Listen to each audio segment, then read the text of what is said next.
Have you ever wondered what makes Family Guy the perfect show to fall asleep to?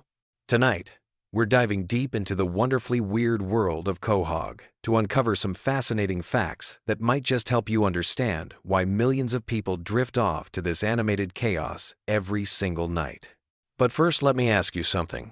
What if I told you that the baby genius who plots world domination actually has one of the most tragic character arcs in television history? Or that there's a scientific reason why Peter Griffin's voice might be the ultimate sleep aid? Stick around, because by the end of this video, you'll never look at your bedtime Family Guy marathon the same way again. Let's start with something that'll blow your mind. Stewie Griffin, that diabolical infant with the posh British accent, wasn't always the character we know today. In the original concept, he was supposed to be much darker and more sinister. The show's creator, Seth MacFarlane, initially envisioned him as a genuinely evil character whose plans would occasionally succeed. But here's the fascinating part that most fans don't realize. Stewie's entire personality is built on a foundation of insecurity and loneliness that makes him oddly relatable, especially during those late-night viewing sessions when you're feeling a bit isolated yourself. The genius baby's accent tells us everything we need to know about human psychology. In one of the show's most revealing moments, Stewie admits in therapy that his British accent is completely fake. He adopted it to sound smarter and more sophisticated than everyone around him. It's essentially vocal armor designed to protect his vulnerable core. This resonates with so many viewers because we all put on masks to hide our insecurities. When you're lying in bed at 3 in the morning, there's something comforting about a character who's also struggling with authenticity. But here's where it gets really interesting. The show deliberately keeps it ambiguous whether other characters can actually understand Stewie. Sometimes they respond to him. Sometimes they completely ignore his elaborate monologues about world domination. This creates a dreamlike quality that perfectly mirrors the state between waking and sleeping. Your brain doesn't have to work too hard to follow rigid logic because the show itself operates on dream logic. Speaking of dream logic, let's talk about the show's relationship with time and reality. Family Guy is famous for its cutaway gags that transport viewers to completely different scenarios mid-episode. One moment Peter is arguing with Lois about dinner. The next moment we're watching a historical flashback about Napoleon's bathroom habits. These rapid shifts in context actually mimic the way our minds work when we're falling asleep, jumping from thought to thought without linear connection. The show's approach to continuity is another sleep-inducing factor. Characters die and come back to life, major events get completely forgotten by the next episode, and the family somehow never ages despite running for over 2 decades. This lack of consequences creates a safe space for your mind. You don't need to worry about emotional investment or following complex storylines. It's mental comfort food. Now let's examine the voice acting, because this is where the science gets really interesting. Seth MacFarlane voices multiple main characters, including Peter, Brian, and Stewie. The consistency of hearing the same vocal patterns creates a subconscious sense of familiarity and safety. Peter's voice in particular has a rhythmic, almost hypnotic quality that many sleep specialists would recognize as naturally soothing. The slight nasal tone and steady pacing can actually help regulate breathing patterns. Brian Griffin represents something unique in the Family Guy universe. As the talking dog who serves as the show's voice of reason, he often delivers philosophical observations and cultural commentary. But here's what makes him perfect for sleep viewing. His conversations with Stewie frequently dive into existential topics without becoming too heavy or anxiety-provoking. They discuss the meaning of life, mortality, and purpose in ways that feel profound but never overwhelming. It's like having a gentle philosophical discussion as you drift off to sleep.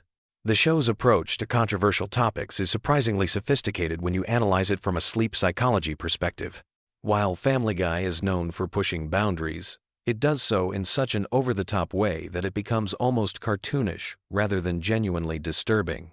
This allows viewers to process difficult subjects without the emotional intensity that would keep them awake. It's social commentary wrapped in enough absurdity to feel safe. Let's dive into the Griffin family dynamics, because they reveal something fascinating about comfort viewing. Despite all their dysfunction, the family always comes back together by the end of each episode. Peter might do something incredibly stupid. Lois might lose her temper. Meg might face another humiliation, but they remain a unit. This predictable structure provides emotional security. No matter how chaotic things get, you know everything will essentially reset by the next episode. The show's treatment of Meg Griffin deserves special attention.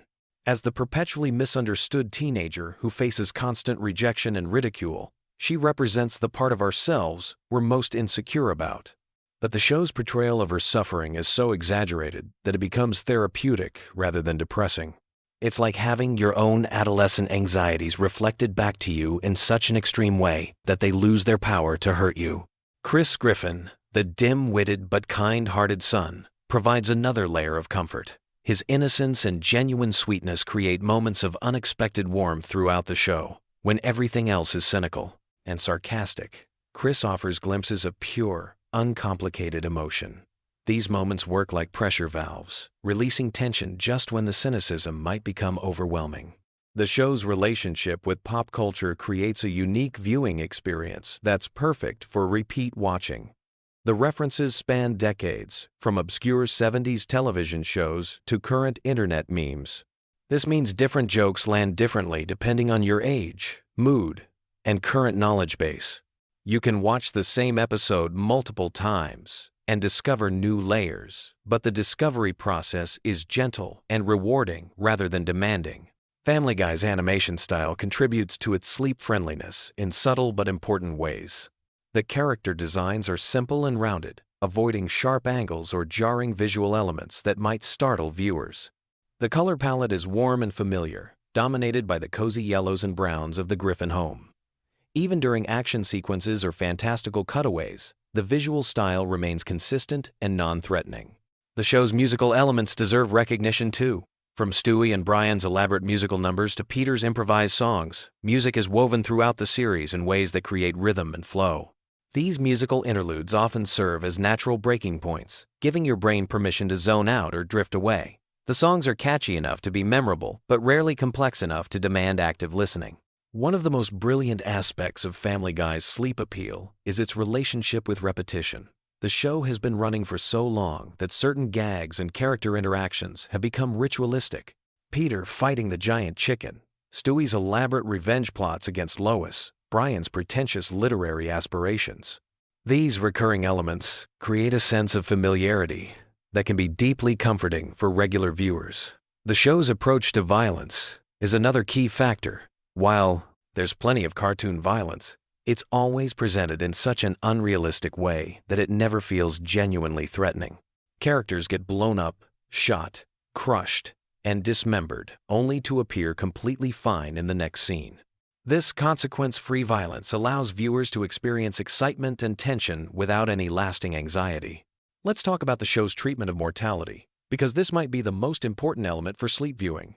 Death appears frequently in Family Guy, but it's always treated as either temporary or comedic rather than genuinely tragic. Characters die and return, discuss death casually, and face mortal peril without real consequences.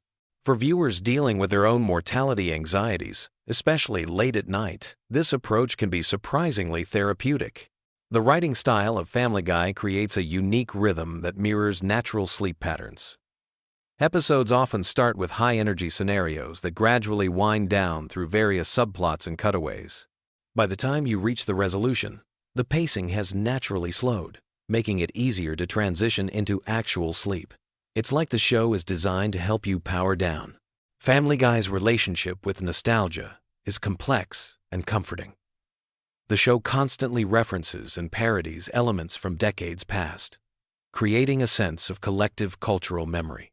Whether it's a reference to an 80s movie, a 70s television show, or a 90s commercial, these callbacks create connections to simpler times.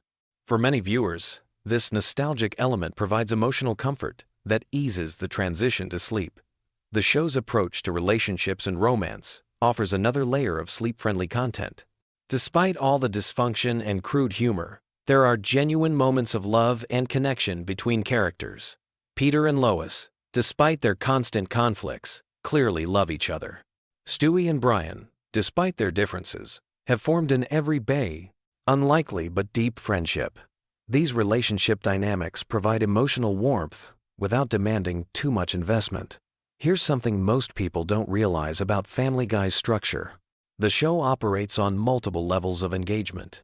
You can watch it as pure background noise, letting the familiar voices and music wash over you. You can engage with the surface-level humor and sight gags. Or you can dive deep into the cultural references and character development. This flexibility makes it perfect for different stages of falling asleep.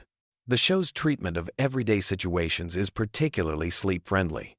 Many episodes revolve around mundane domestic issues like household chores, neighbor disputes, or family dinners that somehow spiral into elaborate adventures. But no matter how wild things get, they always return to the familiar setting of the Griffin home. This creates a sense of adventure within safety, excitement within security. Family Guy's approach to current events and social issues provides another comfort layer. The show comments on politics, social trends, and cultural phenomena, but always through the lens of cartoon absurdity. This allows viewers to engage with real-world concerns without the anxiety that usually accompanies such topics. It's like having a pressure release valve for contemporary stress. The show's episodic nature means you never have to worry about missing crucial plot developments if you fall asleep mid-episode. While there are occasionally multi-part episodes or recurring storylines, the vast majority of episodes are self-contained. This removes the anxiety about keeping up with complex narratives and allows your mind to relax completely. As we wrap up this deep dive into why Family Guy has become the ultimate sleep companion for millions of viewers, remember that comfort viewing is a deeply personal experience. What works for one person might not work for another, but there's something undeniably special about a show that can make you laugh, think, and ultimately feel at peace, all within the span of 22 minutes. The genius of Family Guy as a sleep aid lies in its perfect balance of engagement and relaxation. It's stimulating enough to occupy your conscious mind and prevent anxious thoughts from taking over, but familiar and comforting enough to allow your subconscious to begin the journey towards sleep. Whether you're drawn to Stewie's elaborate schemes, Peter's childlike wonder, or Brian's philosophical musings, there's something in this animated chaos for everyone. So the next time you find yourself reaching for that remote at bedtime, remember that you're not just choosing mindless entertainment. You're selecting a carefully crafted comfort blanket that's helped millions of people transition from the stresses of the day into peaceful rest. Sweet dreams, and remember, in Quahog, everything always works out in the end. Picture this. It's 2 a.m. You're tossing and turning, unable to fall asleep. Your mind is racing with thoughts about tomorrow's responsibilities, that awkward conversation from 3 weeks ago, and whether you left the stove on. What you need isn't another meditation app or white noise machine. You need something perfectly mundane, yet oddly fascinating. You need random Family Guy facts that will occupy just enough of your brain to let sleep creep in without being so exciting that they keep you awake. Tonight we're diving into the wonderfully weird world of Quahog, with facts so specific and delightfully pointless that they'll have you drifting off faster than Peter Griffin at a feminist poetry reading. Let's start with something that sounds completely made up but is absolutely real. The chicken fights between Peter Griffin and Ernie the Giant Chicken have collectively lasted over 20 minutes of screen time across all episodes. 20 minutes. That's longer than most sitcom episodes dedicate to their main plot. These epic battles began over something so ridiculously petty that it perfectly encapsulates the show's absurdist humor. An expired coupon. Not a life-changing amount of money, not a family heirloom, but a piece of paper that saves you maybe 50 cents on chicken feed. Yet this trivial dispute has spawned some of the most elaborate and destructive fight sequences in television history. The creators didn't plan for these fights to become a recurring element. The first chicken fight was supposed to be a one-off gag, but audience response was so positive that it became a signature element of the show. Each subsequent battle had to top the previous one in terms of scope and destruction. They've fought in the streets, crashed through buildings, battled in the sky, and even taken their conflict underwater. The animators spend weeks choreographing these sequences, treating them with the same attention to detail that major studios reserve for blockbuster action films. Here's something that might surprise you about the show's production process. Every episode of Family Guy requires approximately 15,000 individual drawings. In the digital age, this seems almost quaint, but the show maintains a hand-drawn aesthetic that demands incredible attention to detail. Each character's movement, each facial expression, each background element starts as a pencil sketch. The animators have developed shortcuts and techniques over the years, but the fundamental process remains surprisingly labor-intensive. The voice actors record their lines before any animation begins, which means the animators have to match the drawings to the vocal performances rather than the other way around. This creates some interesting challenges. Seth MacFarlane voices multiple characters, and he often has conversations with himself during recording sessions. The sound engineers have become experts at seamlessly blending these multi-character performances, creating the illusion that Peter, Brian, and Stewie are actually in the same room talking to each other. Speaking of voices, here's a fact that demonstrates just how integral Seth MacFarlane is to the show's DNA. He voices 4 main characters, plus dozens of recurring characters and one-off personalities. When he temporarily stepped back from the show to focus on other projects, the producers seriously considered ending Family Guy rather than recasting his roles. They eventually found ways to work around his reduced availability, but it highlighted how deeply connected the show is to MacFarlane's specific vocal talents and comedic sensibilities. The show's relationship with censorship has produced some genuinely bizarre situations over the years. There are jokes that were cut from the television broadcast but restored for DVD releases, creating alternate versions of episodes that exist in different formats. Some episodes have different running times, depending on where and how you watch them. The censors have made requests that seem arbitrary to outside observers.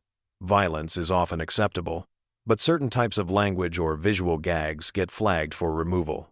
This has led to some creative workarounds by the writing team. They've developed a sort of code for getting controversial material past the censors. Sometimes they'll include an extremely offensive joke that they know will be rejected, making their actually intended joke seem mild by comparison. It's a psychological negotiation tactic that has become part of their standard writing process. Here's something that sounds like trivia, but actually reveals something profound about how the show is made. The writer's room keeps a collection of rejected joke ideas that they call the too weird pile. These aren't jokes that are too offensive or inappropriate, but rather concepts that are so strange or specific that they don't fit into any episode. Occasionally, they'll build an entire storyline around one of these orphaned ideas, which explains why some episodes feel like fever dreams that shouldn't work but somehow do. The show's approach to celebrity cameos is more strategic than it might appear. When famous people appear as themselves, they're usually playing exaggerated versions of their public personas rather than trying to seem likable or relatable. The writers deliberately lean into whatever characteristic or controversy that celebrity is known for, creating appearances that feel more like roasts than typical guest spots. This approach has occasionally caused problems when celebrities change their minds about how they want to be portrayed, leading to last-minute script changes or even canceled episodes. Family Guy's relationship with its own continuity is fascinatingly inconsistent. The writers will sometimes reference events from episodes that aired years earlier, demonstrating that they do pay attention to their own history. But they'll just as often completely ignore or contradict previously established facts about the characters or their world. This isn't laziness or poor planning, but rather a deliberate choice to prioritize individual episode quality over series-long consistency. The animation team has developed a visual shorthand for different types of scenes that regular viewers might not consciously notice but definitely feel. Flashback sequences use slightly different color palettes and animation techniques. Dream sequences have their own visual language. Even the way characters move changes depending on whether a scene is meant to be realistic or cartoonish within the show's already cartoonish world. Here's a production detail that reveals how much thought goes into seemingly throwaway moments. Background characters and crowd scenes aren't just randomly generated.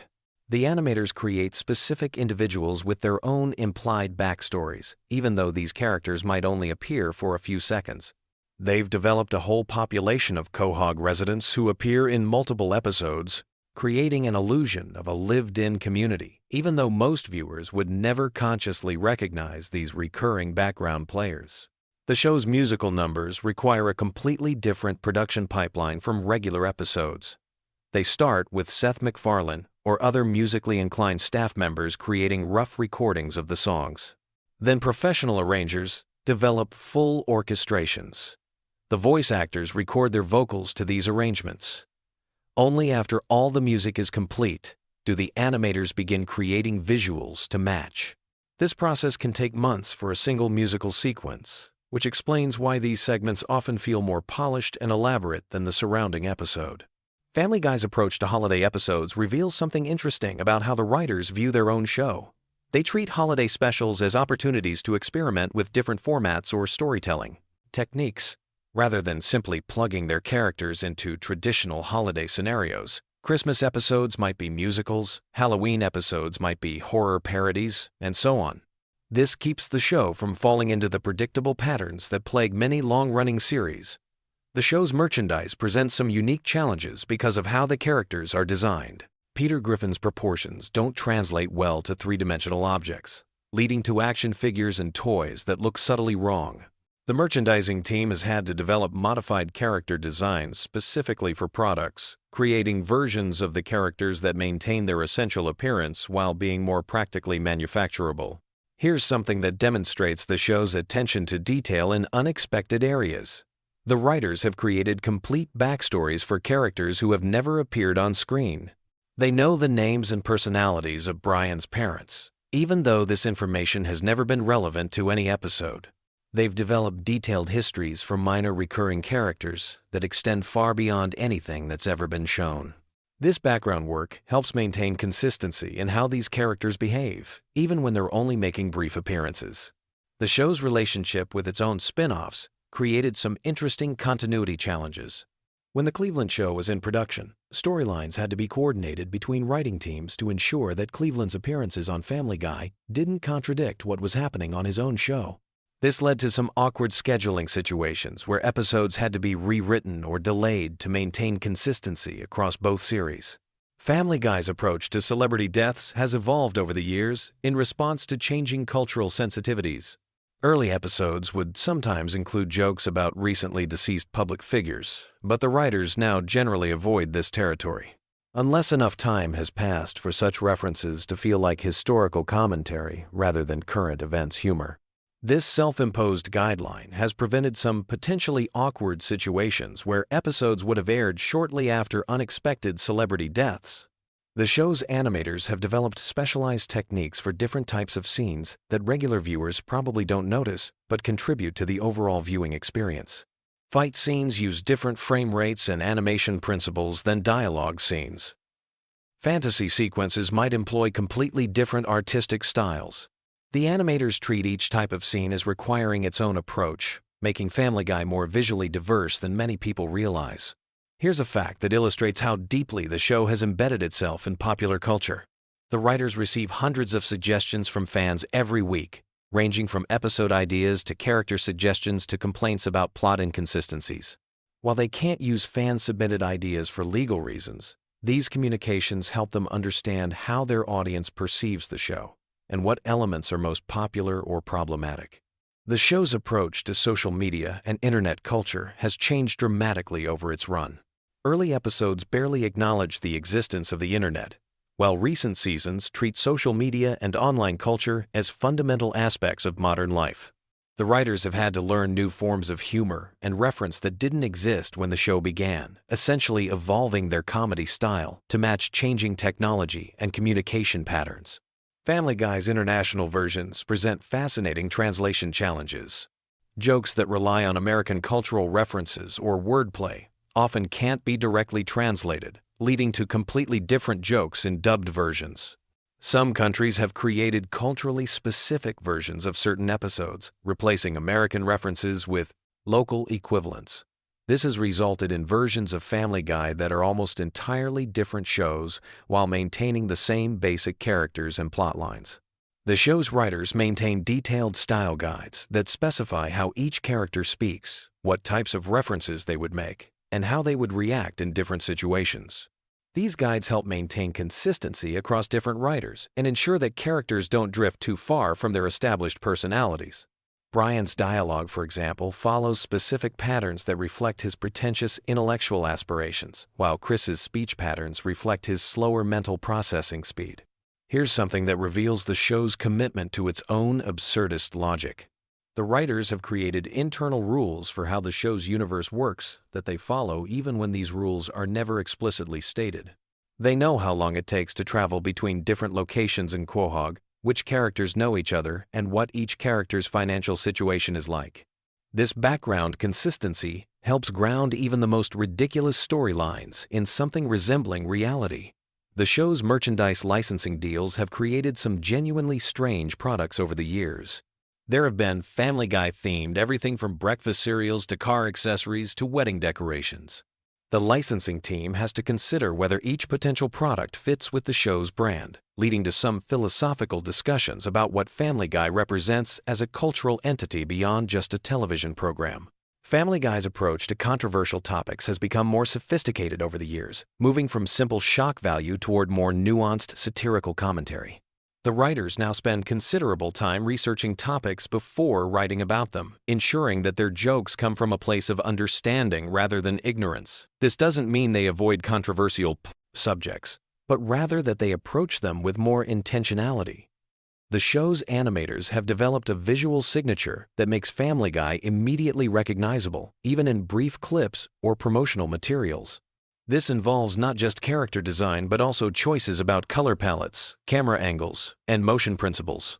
New animators joining the team have to learn these specific techniques to ensure visual consistency across different episodes and seasons.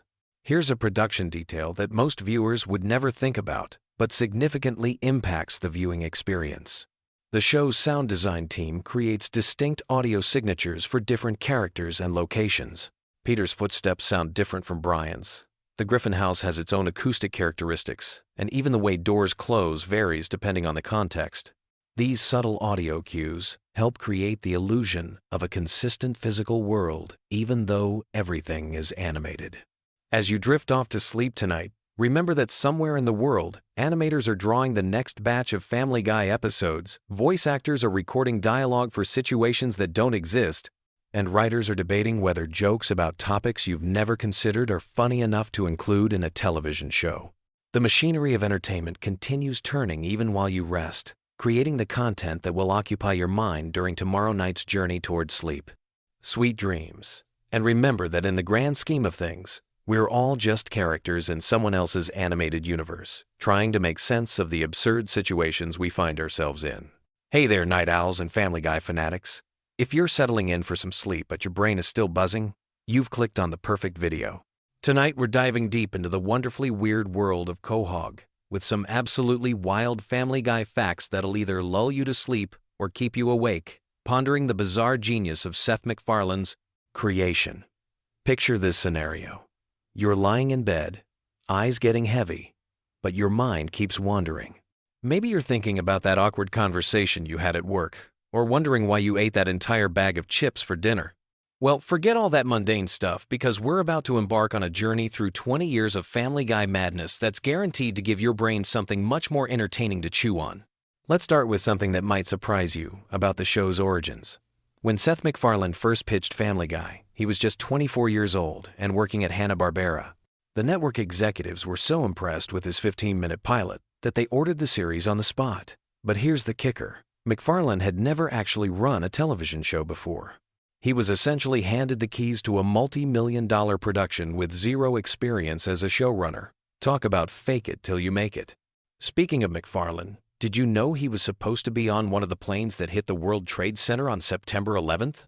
He had a ticket for American Airlines Flight 11, but overslept after a night of drinking and missed the flight by just 10 minutes. When he arrived at the airport and learned what had happened, he realized how close he'd come to never creating the Griffin family we know and love today. It's one of those sliding door moments that makes you think about how different pop culture would be if he'd caught that flight. Now let's talk about Brian Griffin, the family's intellectual dog who walks on two legs and drives a Prius. Brian's character was actually inspired by MacFarlane's own dog, also named Brian, who passed away in the early 2000s. The real Brian was a white Labrador retriever, and MacFarlane has said that losing him was one of the most difficult experiences of his life.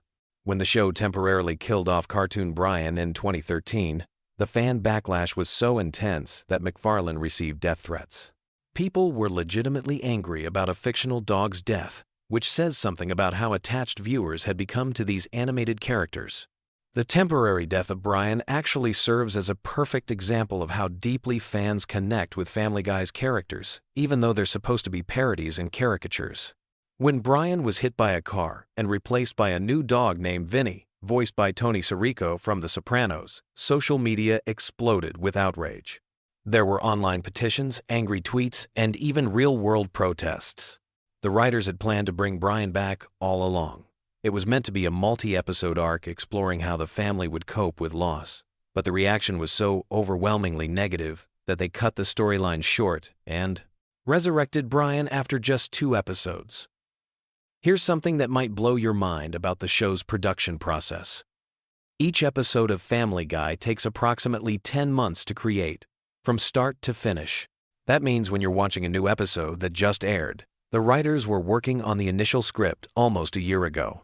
This long production timeline sometimes creates weird situations where the show references current events that are no longer current by the time the episode airs, or misses major cultural moments entirely because they couldn't pivot quickly enough. The cutaway gags that Family Guy is famous for were actually born out of necessity rather than creative choice.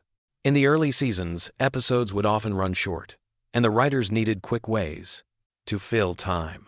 These random flashbacks and non-sequitur scenes were easy to animate and didn't require complex storytelling or character development.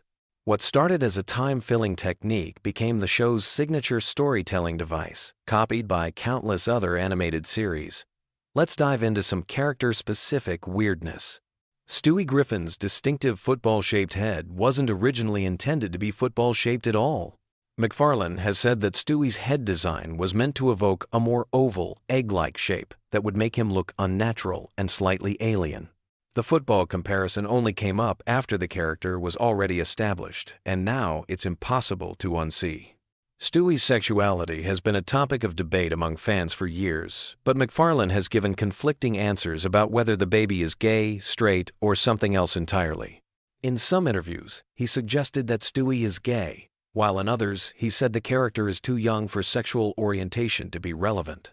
The ambiguity seems to be intentional, allowing viewers to interpret the character however they want while keeping the writers free to take Stewie in any direction the story demands.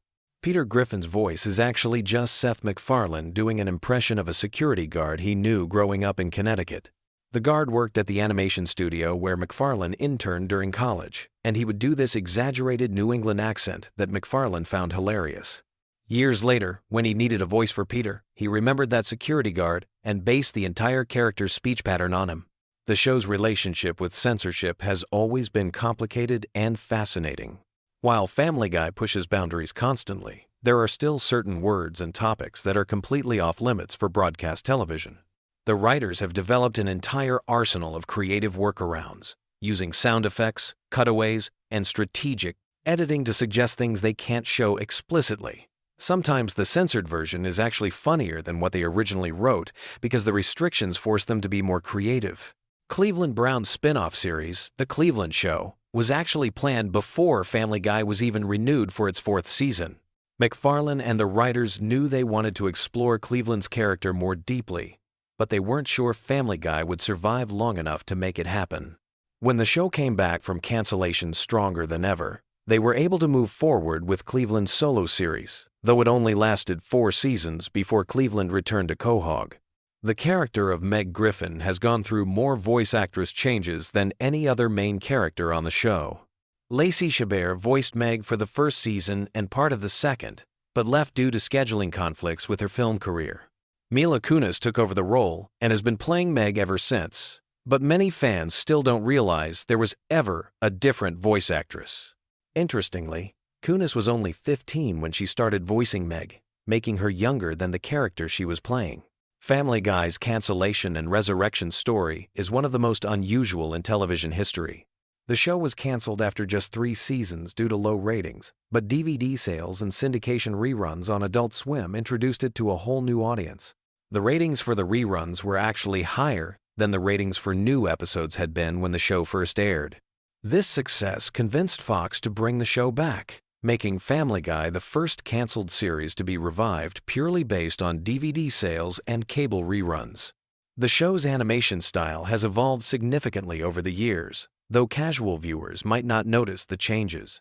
Early episodes were animated using traditional cell animation techniques, while current episodes are created entirely using digital animation software. The digital process allows for more complex visual effects and faster production times, but some longtime fans argue that the hand-drawn episodes had a warmer, more organic feel. Here's something that might surprise you about the show's writing process. Despite Family Guy's reputation for random stream-of-consciousness humor, every single cutaway gag and non-sequitur moment is carefully planned and scripted. The writers spend weeks crafting these seemingly spontaneous moments, testing them with focus groups and refining them until they hit just the right note of absurdity. What feels effortlessly random is actually the result of meticulous preparation and timing.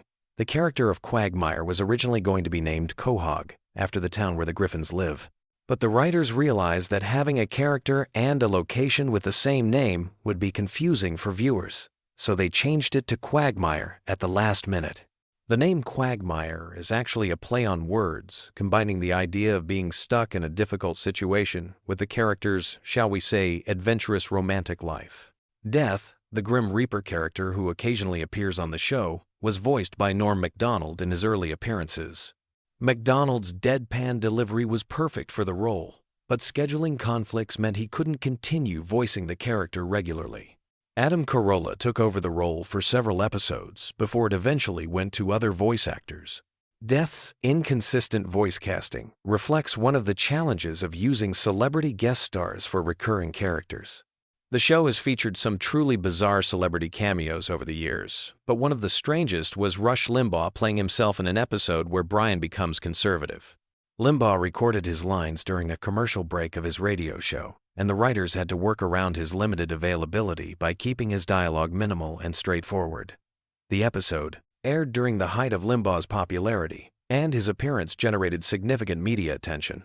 Family Guy's approach to continuity is deliberately inconsistent, which allows the writers tremendous creative freedom, but sometimes confuses viewers who are paying close attention. Characters die and come back to life.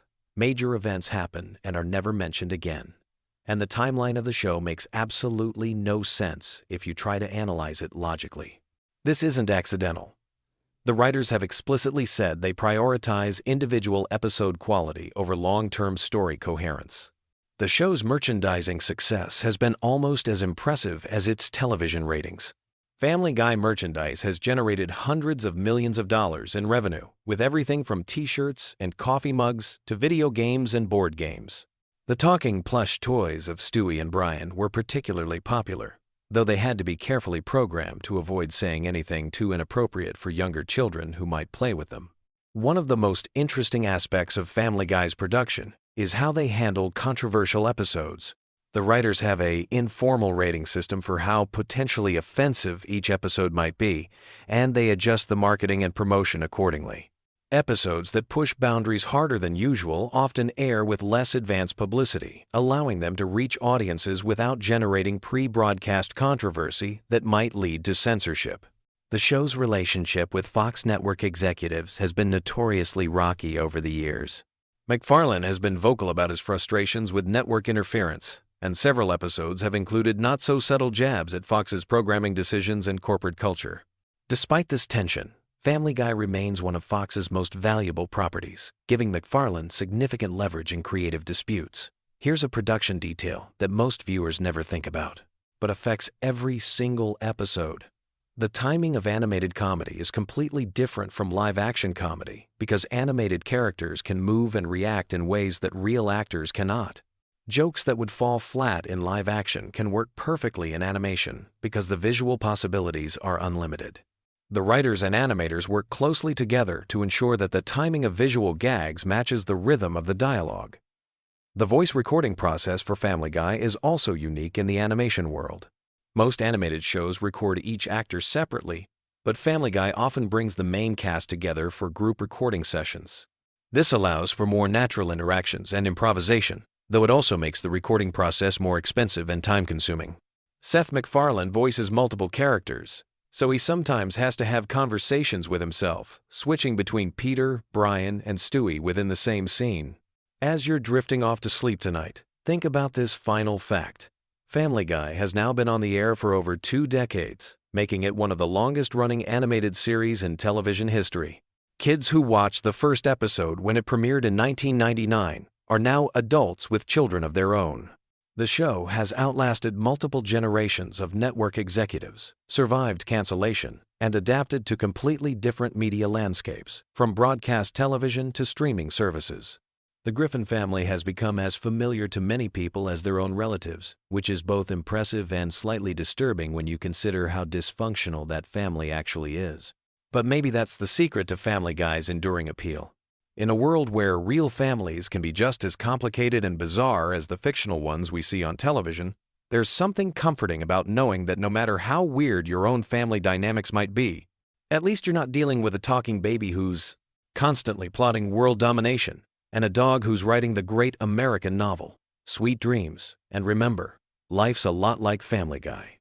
Sometimes it makes perfect sense. Sometimes it's completely random, and sometimes you just have to go with it and hope for the best.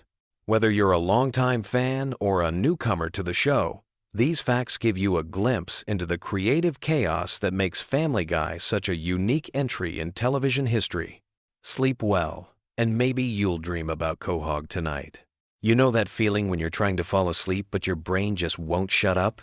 Well, tonight we're gonna fix that with some of the most random, weirdly fascinating Family Guy facts that'll have you drifting off to dreamland while learning bizarre trivia about America's most chaotic animated family. So get comfortable, dim those lights, and let me take you on a gentle journey through the strange world of Quahog. Let's start with something that might surprise you. The show's creator, Seth MacFarlane, almost missed his flight on September 11, 2001. He was supposed to be on American Airlines Flight 11, one of the planes that hit the World Trade Center.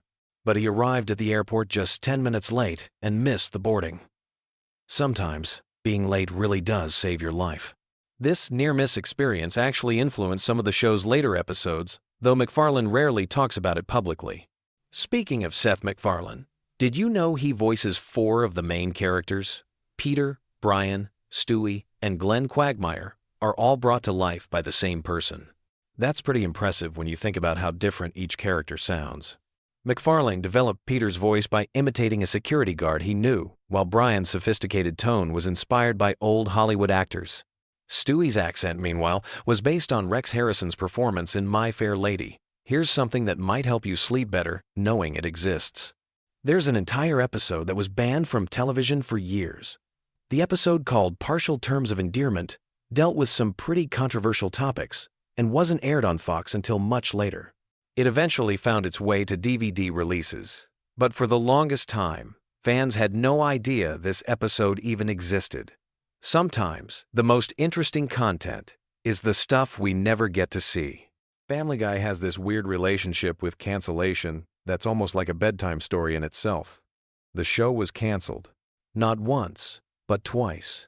First in 2002, then again in 2003. But here's where it gets interesting. DVD sales and reruns on Adult Swim were so successful that Fox brought it back in 2005. It's like the show kept falling asleep and waking up stronger each time. The fans literally saved it through their dedication, which is pretty heartwarming when you think about it. Let me tell you about some of the guest stars who've appeared on the show that you might not have realized. Patrick Stewart, the distinguished Captain Picard himself, has voiced multiple characters, including Susie's arch-nemesis. Rush Limbaugh appeared as himself, and even Phyllis Diller lent her voice to Peter's mother-in-law. The show has attracted everyone from political figures to rock stars, creating this weird mix of high culture and lowbrow humor. There's something oddly soothing about the show's animation process, too. Each episode takes about 8 months to complete from script to screen. The writers spend weeks crafting jokes, the voice actors record their lines multiple times to get the perfect delivery, and then teams of animators bring everything to life frame by frame. It's like watching a very slow, very detailed dream come together. The famous chicken fights between Peter and Ernie the Giant Chicken started as a throwaway gag, but became one of the show's most beloved running jokes. These elaborate, destruction-filled battles were inspired by old action movies and Jackie Chan films. The animators love creating these sequences because they get to go completely over the top with the destruction and mayhem. There's something almost meditative about watching these absurdly long fight scenes unfold. Here's a fact that connects to real life in an unexpected way. The character of Mayor Adam West was named after the actor who played Batman in the 1960 Seconds TV series. When the real Adam West heard about this, he was so delighted that he agreed to voice the character himself.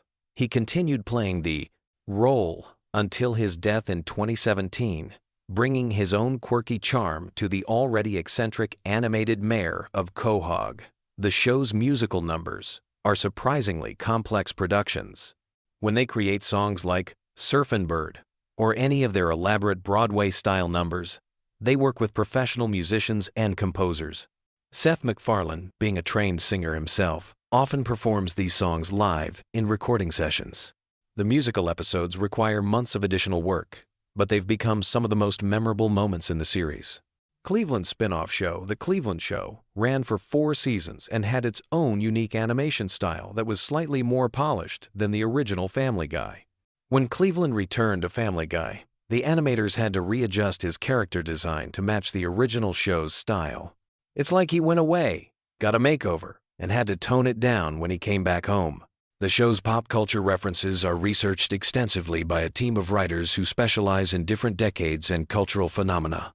They maintain databases of movie quotes, TV show references, and historical events to ensure their parodies are accurate enough to be funny, but absurd enough to avoid copyright issues.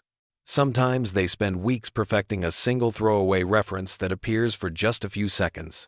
Stewie's sexuality has been a running mystery throughout the series, with writers deliberately keeping it ambiguous. Seth MacFarlane has mentioned in interviews that Stewie's character is meant to be fluid and open to interpretation. This ambiguity has led to countless fan theories and discussions, making Stewie one of the most analyzed characters in animated television. The Griffin House interior has been redesigned multiple times throughout the series, but the exterior has remained remarkably consistent. The house is supposedly located on Spooner Street in Quahog, Rhode Island, and the address is 31 Spooner Street. Fans have actually tried to locate this address in real Rhode Island towns, though of course it doesn't exist. Voice actress Alex Borstein, who plays Lois, originally auditioned for a completely different role. She was supposed to voice a minor character, but when they heard her natural speaking voice, they immediately knew she was perfect for Lois. Borstein has mentioned that she sometimes forgets to use Lois's voice in real life and accidentally slips into character during casual conversations. The show's writer's room operates like a comedy laboratory, where jokes are tested, refined, and sometimes completely scrapped. They have a policy where any writer can suggest changes to any joke, no matter how senior or junior they are. This collaborative approach has led to some of the show's most unexpected and brilliant moments, but it also means that some episodes go through dozens of script revisions. Brian's character was almost completely different in the original concept. He was supposed to be a regular dog who couldn't talk, but MacFarlane decided that having an intellectual talking dog would create better story opportunities. This decision fundamentally changed the show's dynamic and gave them a character who could serve as both comic relief and philosophical commentary.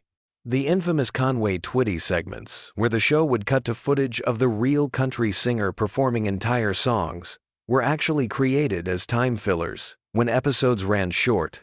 These segments became so popular with fans that the writers started including them intentionally, turning what was essentially animated dead air into a beloved recurring gag.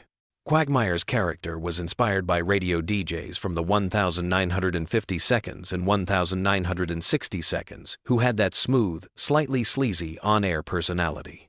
Seth MacFarlane studied old radio shows and interviews to develop Quagmire's distinctive speaking style and his catchphrase, "giggity giggity." The character's appearance was based on classic cartoon characters, but with a modern twist that made him both nostalgic and contemporary.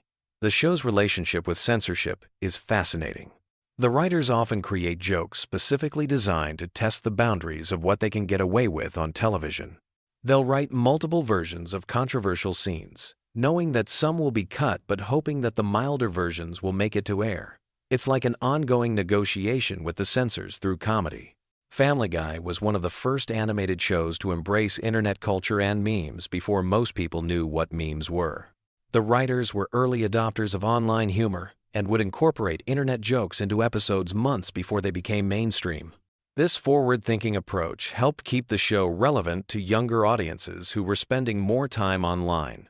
The character of Herbert the Pervert was originally supposed to appear in just one episode, but his distinctive voice and creepy personality made him an unexpected fan favorite. The voice actor Alex Borstein came up with Herbert's characteristic whistle and speech pattern on the spot during recording, and it became such an integral part of the character that they couldn't imagine him any other way. Did you know that several Family Guy episodes have been turned into actual comic books? These comics expand on storylines from the show and sometimes feature adventures that would be too expensive to animate. The comic book format allows the writers to explore more complex storylines and include visual gags that might not work as well in animation. The show's approach to celebrity deaths is uniquely irreverent. When famous people pass away, the writers often create memorial segments that are simultaneously respectful and absurd.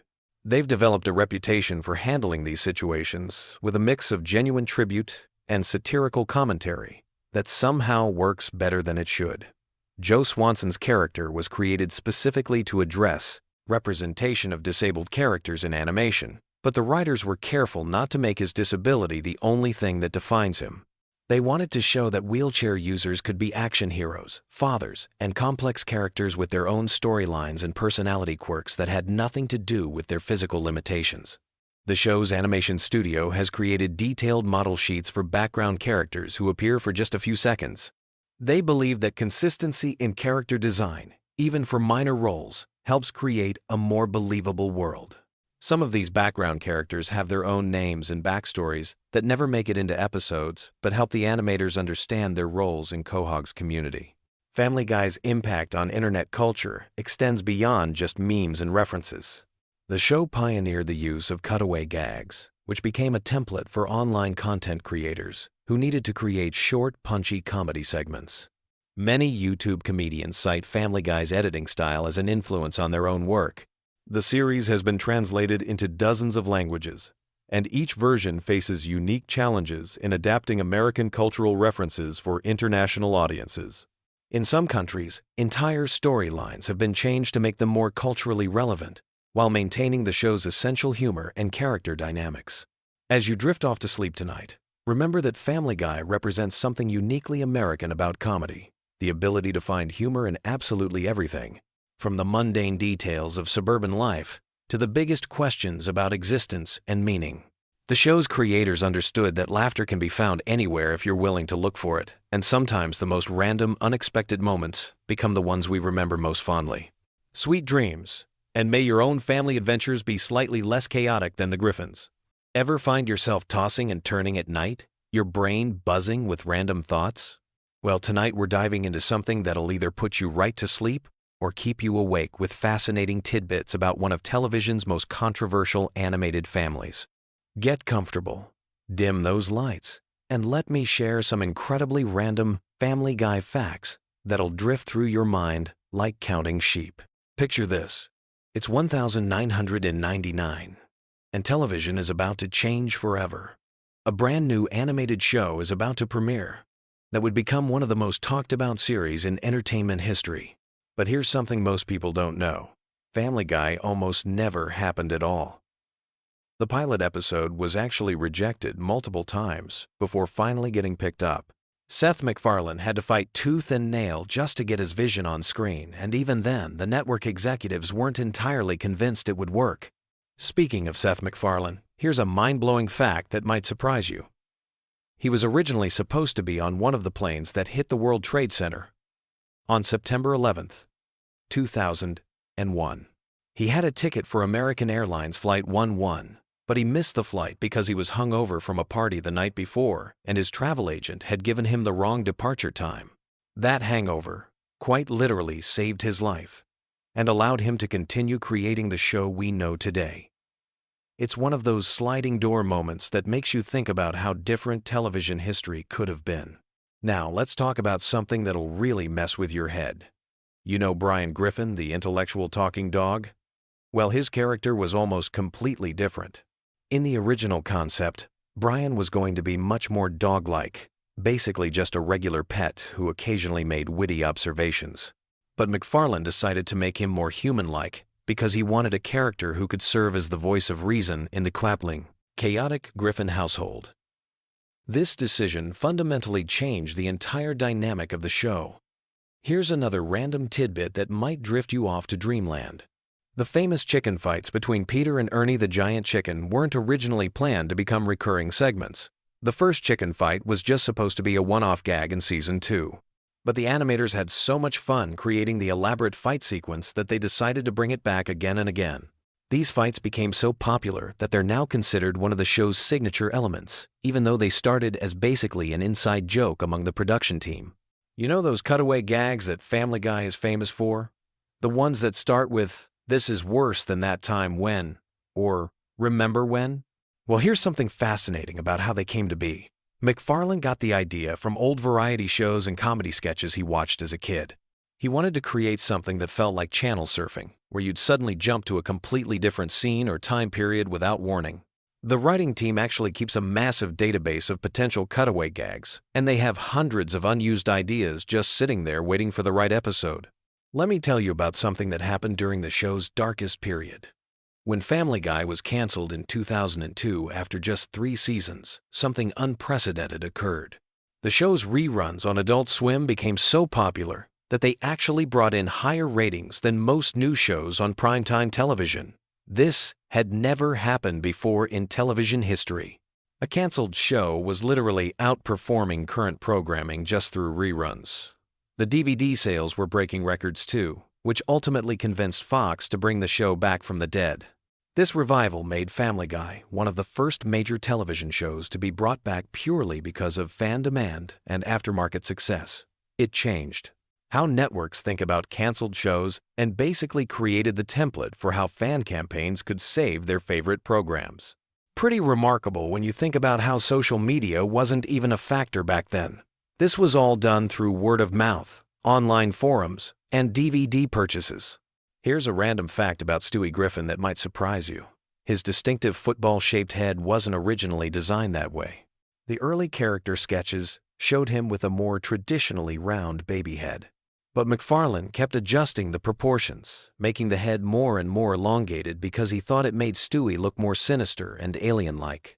The final design was actually inspired by the shape of a rugby ball, which McFarlane thought gave Stewie a more intellectual, almost extraterrestrial appearance. Speaking of Stewie, his accent is another interesting story. McFarlane originally performed the character with a standard American accent, but during recording sessions, he started experimenting with different voices. The posh British accent that became Stewie's trademark was actually inspired by Rex Harrison's performance as Professor Higgins in My Fair Lady. McFarlane thought the sophisticated accent would create a funny contrast with Stewie being just a baby, and it became one of the character's most distinctive features. Now here's something that'll really blow your mind about the show's production process. Each episode of Family Guy takes approximately 8 to 10 months to complete from start to finish. That means the episodes you're watching tonight were actually being worked on almost a year ago. The animation process is incredibly complex, with each episode requiring hundreds of individual drawings and countless hours of voice work, sound design, and editing. It's like a massive assembly line that never stops moving. The voice acting sessions are pretty fascinating too. Unlike many animated shows where actors record their Borges lines separately, the Family Guy cast often records together in the same room. This creates more natural conversations and allows the actors to play off each other's energy. Seth MacFarlane voices 4 main characters, Peter, Brian, Stewie, and Quagmire, and he often has to have conversations with himself, switching between voices mid-sentence. The other actors say it's both impressive and slightly disturbing to watch. Here's a random detail about the show's animation style. The characters are deliberately drawn with simple, clean lines because McFarlane wanted them to be easy to animate quickly. This was partly a practical decision. More complex designs would have made production much more expensive and time-consuming. But it also gave the show a distinctive look that set it apart from more detailed animations like The Simpsons. The simplicity actually became part of the show's charm. Let's talk about something that happened behind the scenes during the show's peak years. The writing room had a very specific creative process that sounds almost ritualistic. Every morning, the writers would gather and pitch random ideas, no matter how weird or nonsensical they seemed. These brainstorming sessions could last for hours, with writers building on each other's ideas and creating increasingly elaborate scenarios. Many of the show's most memorable moments came from these spontaneous creative explosions. Here's something about the show's cultural impact that's pretty remarkable. Family Guy has been translated into dozens of languages and airs in over 100 countries worldwide. But here's the interesting part. Different countries have different censorship standards, so episodes are often edited differently depending on where they're broadcast. Some countries remove certain religious references, others cut violent scenes, and some even change dialogue to make cultural references more relevant to local audiences. The merchandising aspect of Family Guy is another fascinating rabbit hole. The show has spawned everything from action figures to breakfast cereals to mobile games, but one of the most successful merchandise lines has been the talking Stewie dolls, which were initially rejected by toy companies because they thought parents wouldn't want their children playing with a toy that made sarcastic and sometimes inappropriate comments. When they finally got produced, they became one of the best-selling animated character toys of the early 2000s. Let's drift into some trivia about the show's music. Family Guy features more original songs than most animated series, and many of them have become surprisingly popular. The song Shapoopy from the episode Mission Impossible actually led to increased sales of the original 1957 Broadway recording. Seth MacFarlane's love of classic American standards heavily influences the show's musical choices, and he often uses the characters to perform songs from the Great American Songbook. Here's something that might help you fall asleep. The show's approach to continuity is intentionally loose and dreamlike.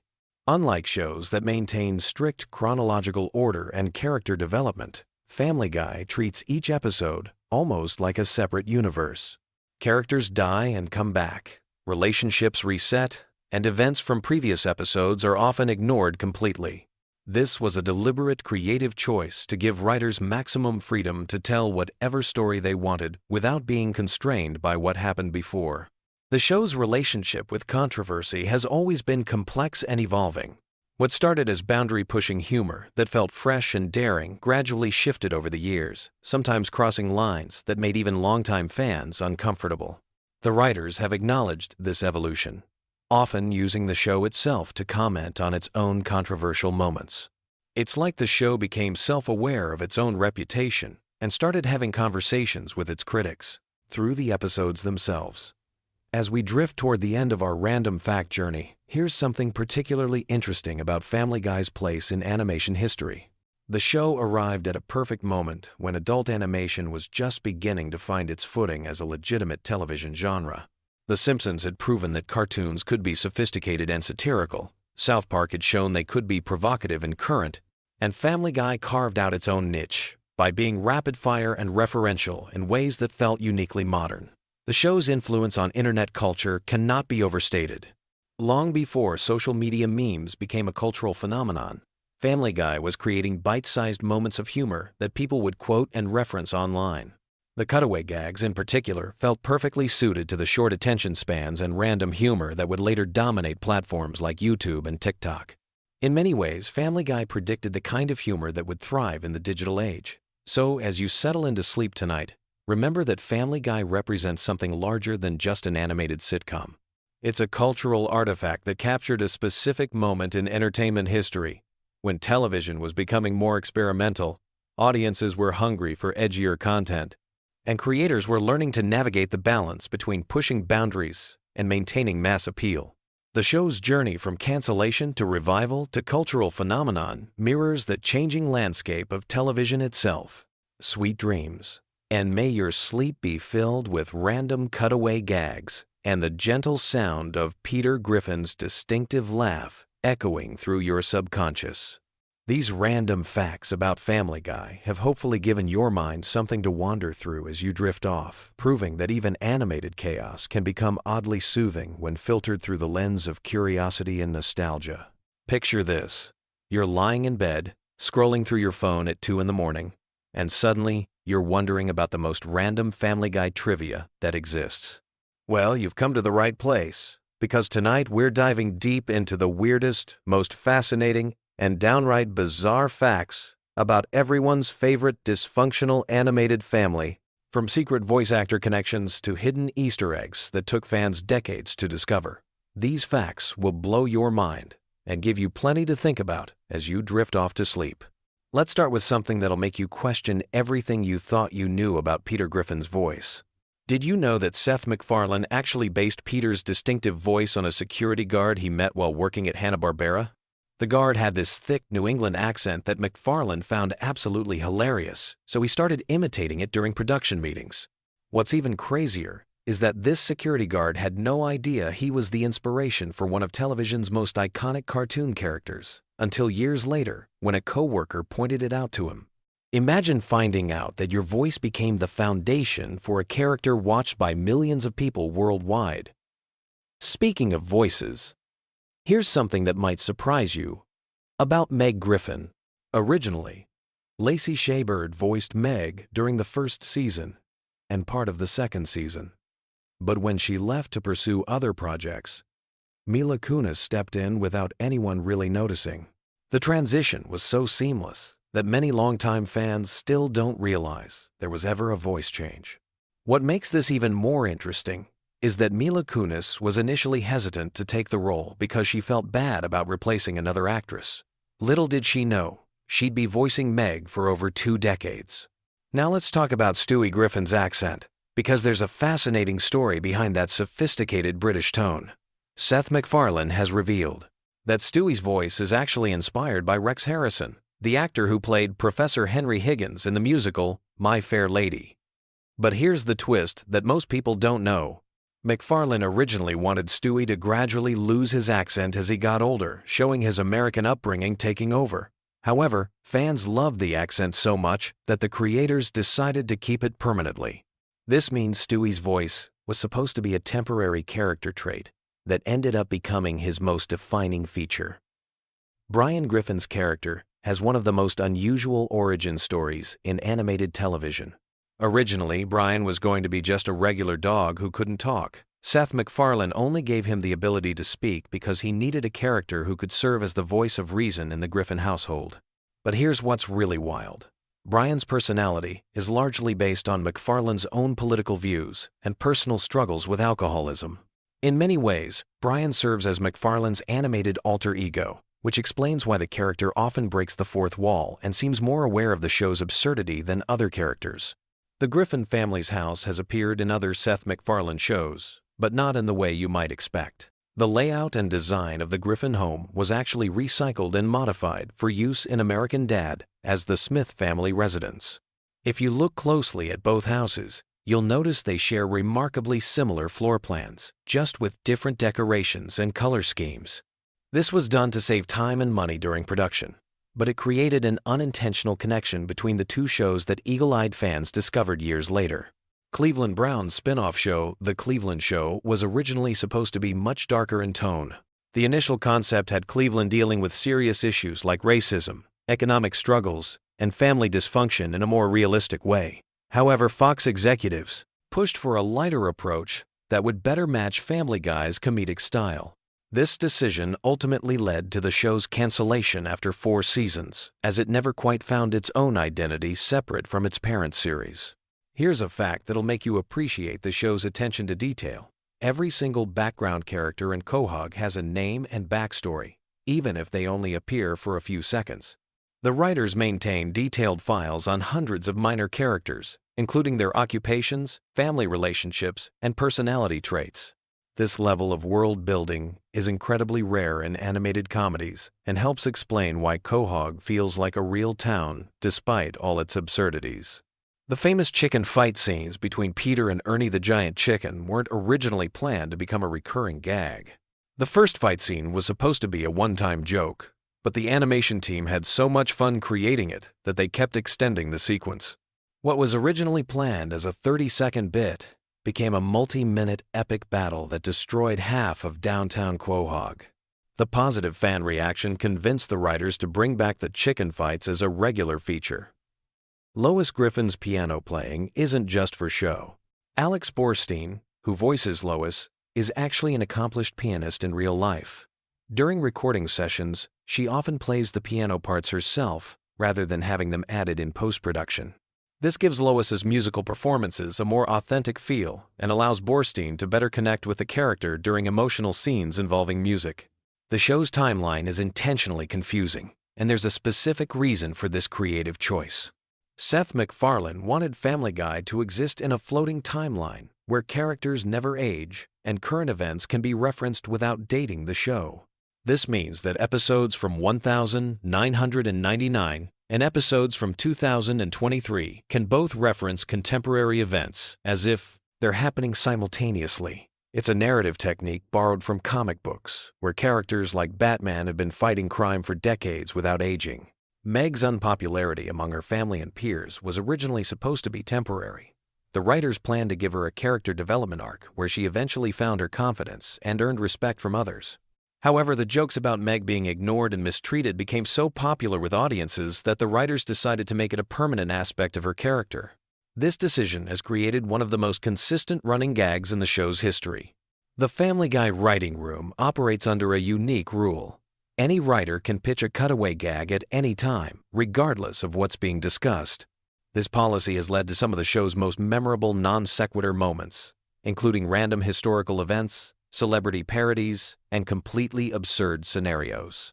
The writers keep a massive database of unused cutaway ideas that they can draw from whenever they need to fill time or add extra laughs to an episode. Here's something that might change how you watch the show. Many of the most quotable Peter Griffin lines were completely improvised by Seth MacFarlane during recording sessions. MacFarlane has a habit of going off script and trying different variations of lines until he finds something that makes the entire recording booth laugh. These spontaneous moments often end up being the most memorable parts of episodes, proving that sometimes the best comedy comes from pure improvisation. The character of Joe Swanson was created specifically to challenge stereotypes about people with disabilities. Rather than being defined by his wheelchair, Joe is portrayed as incredibly capable, often more physically impressive than his able-bodied friends.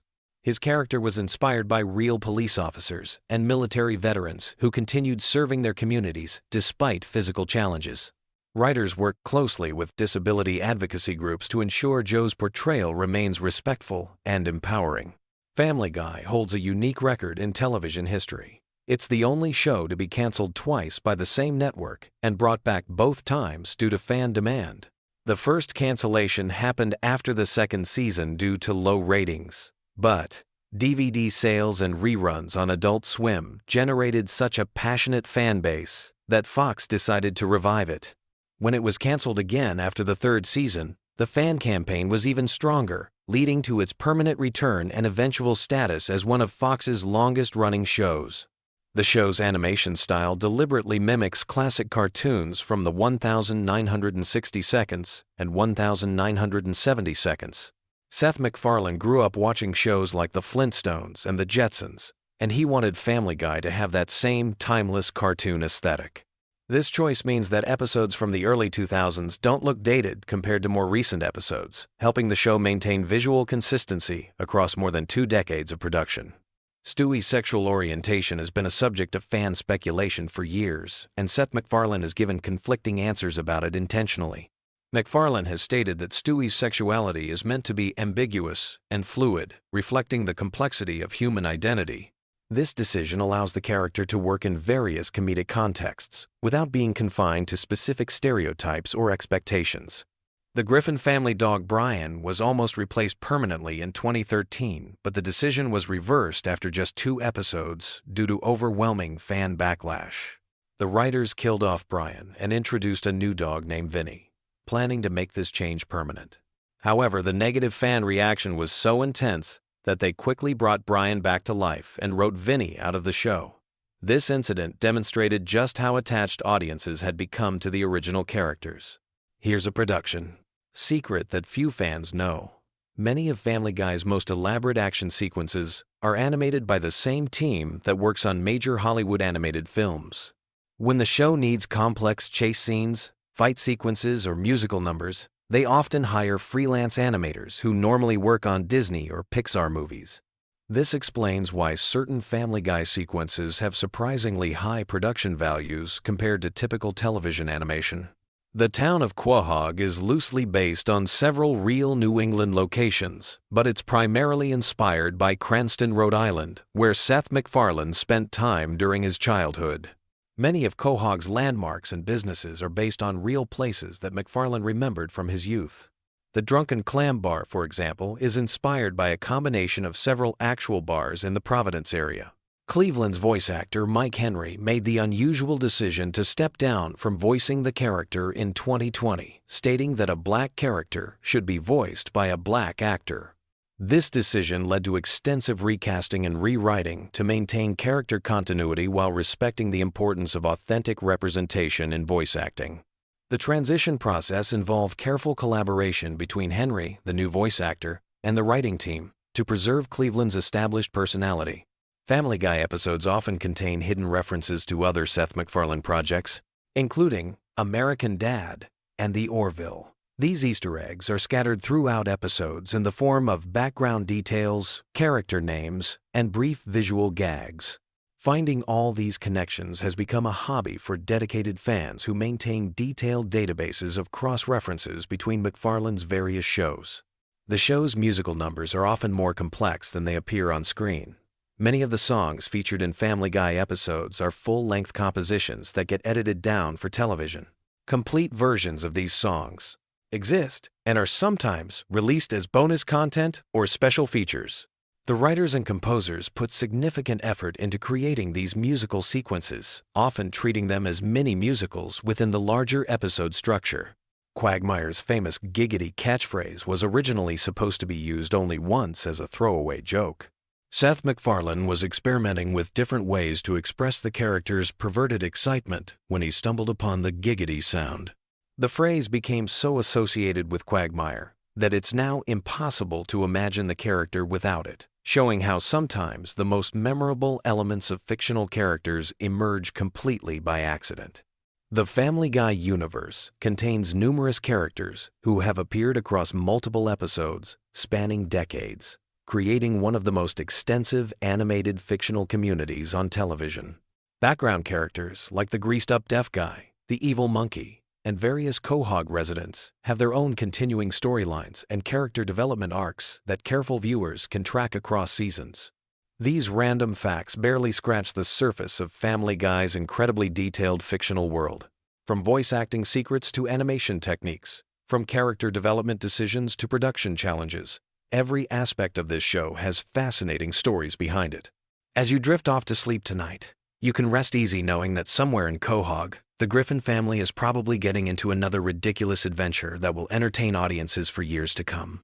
Sweet dreams, and remember, when life gets you down, at least you're not Meg Griffin trying to fit in at James Woods High School. Picture this.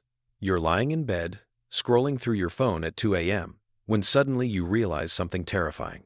The wholesome suburban mom from Family Guy might actually be one of television's most dangerous criminals. Tonight, we're diving deep into the bizarre, shocking, and downright unbelievable world of random Family Guy facts that'll keep your mind spinning as you drift off to sleep.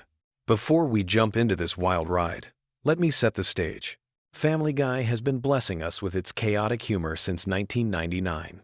And over those decades, the show has accumulated more strange trivia than a conspiracy theorist's bulletin board.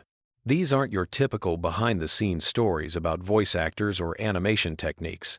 No, we're talking about facts so random and unexpected that they'll have you questioning everything you thought you knew about the Griffin family and their twisted little universe. Let's start with something that'll make you see Lois Griffin in a completely different light. Did you know that if we calculated all of Lois's criminal activities throughout the series, she'd be facing multiple life sentences? I'm not talking about minor infractions here. We're discussing murder, drug manufacturing, corruption, kidnapping, and assault charges that would make even the most hardened criminals nervous. The evolution of Lois as a character is absolutely fascinating when you think about it. In the early seasons, she was essentially a generic sitcom mom, playing the straight woman to Peter's antics. But somewhere along the way, the writers decided to transform her into something far more sinister. By the later seasons, Lois had become a full-blown criminal mastermind, hiding behind the facade of suburban motherhood. Take her casual confession to vehicular manslaughter, for instance. During a seemingly innocent family moment, Lois drops the bombshell that she once killed a jaywalker years ago. The way she mentions it so nonchalantly, like she's discussing the weather, suggests this might not even be her only victim. It makes you wonder what other dark secrets are lurking behind that perfectly styled red hair. But murder is just the tip of the iceberg. Lois has also run a methamphetamine operation that would make Walter White jealous. When the Griffin family moves to a farm and discovers an abandoned meth lab in their storm cellar, most normal people would call the police immediately. Not Lois. She sees a business opportunity and jumps in with both feet, becoming a drug queenpin alongside Peter. The fact that she rationalizes this decision by saying their family needs them to sell illegal drugs to the community shows just how twisted her moral compass has become. Speaking of twisted morals, let's talk about the time Lois went through what can only be described as the world's most inappropriate midlife crisis. After Peter makes some insensitive comments about her age at her birthday party, Lois transforms into someone you might find dancing on tables at a club at 3 a.m.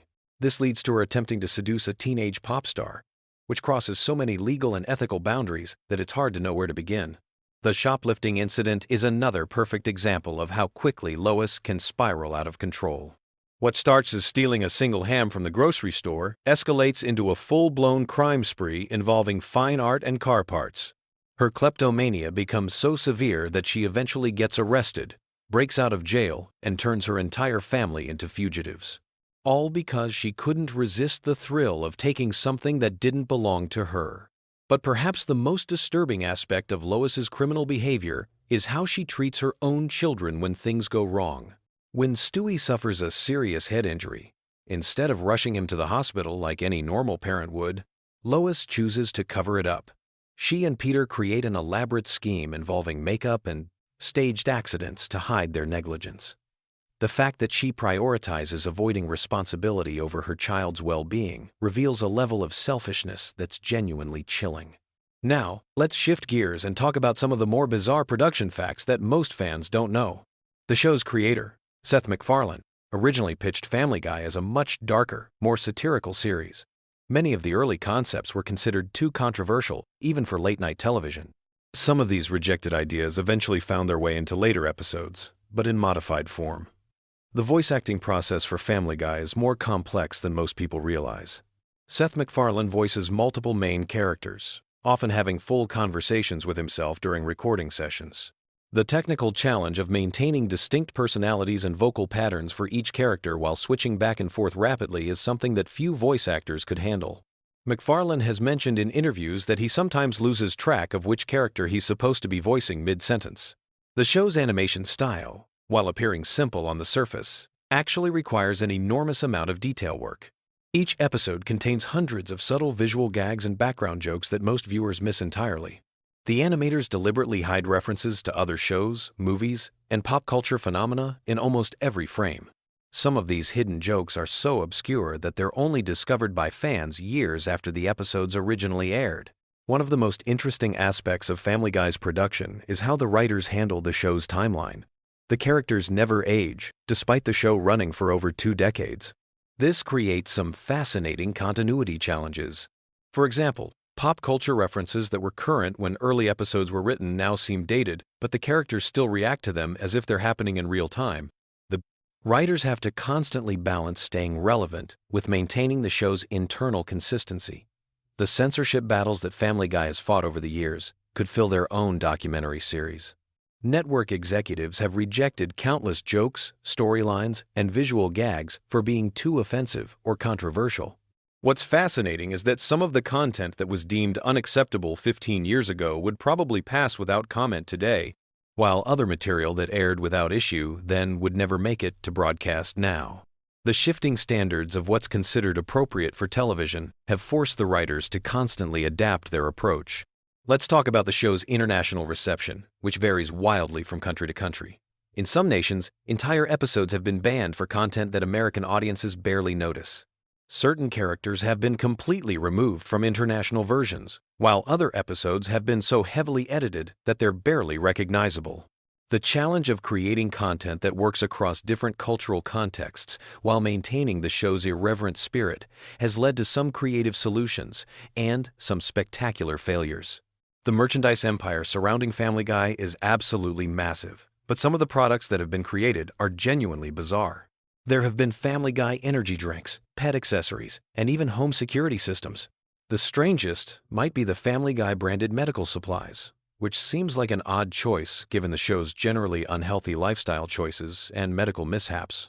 The fact that someone thought a thermometer featuring Peter Griffin was a marketable idea says something about our society that I'm not sure I want to examine too closely. Speaking of merchandise, the show's impact on internet culture cannot be overstated. Family Guy clips and memes have become a fundamental part of online humor, often taken completely out of context and used in ways the original creators never intended. Some jokes that weren't particularly funny in their original episodes have become comedy gold when isolated and shared online. The show has essentially become a meme generator, producing content that takes on a life of its own in the digital world. The guest star roster for Family Guy reads like a who's who of entertainment industry legends. What's remarkable is how many A-list celebrities have been willing to appear on a show that regularly mocks celebrity culture and Hollywood excess. Some guests have even allowed the show to create entire episodes built around making fun of their public personas. The fact that these stars are willing to be the butt of the joke shows either remarkable good humor or excellent agents who understand the value of staying relevant. But let's get back to the truly weird stuff. Did you know that the show has featured several episodes that were never supposed to air? These lost episodes contain content so strange or controversial that network executives decided they crossed lines that shouldn't be crossed. Some of these episodes have leaked online over the years, while others remain locked away in the Fox vault, possibly never to see the light of day. The existence of this hidden Family Guy content has spawned entire online communities dedicated to tracking down and sharing these forbidden episodes. The show's approach to historical events is particularly interesting. Family Guy has tackled everything from the Kennedy assassination to 9/11, often in ways that push the boundaries of good taste.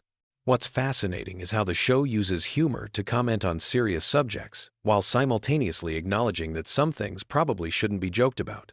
This creates a strange tension where the show is both deeply irreverent and oddly respectful at the same time. The technical aspects of producing Family Guy have evolved dramatically over the show's run. Early episodes were animated using traditional cell animation techniques, while later seasons rely heavily on computer-generated imagery. This transition has allowed for more complex visual effects and smoother animation.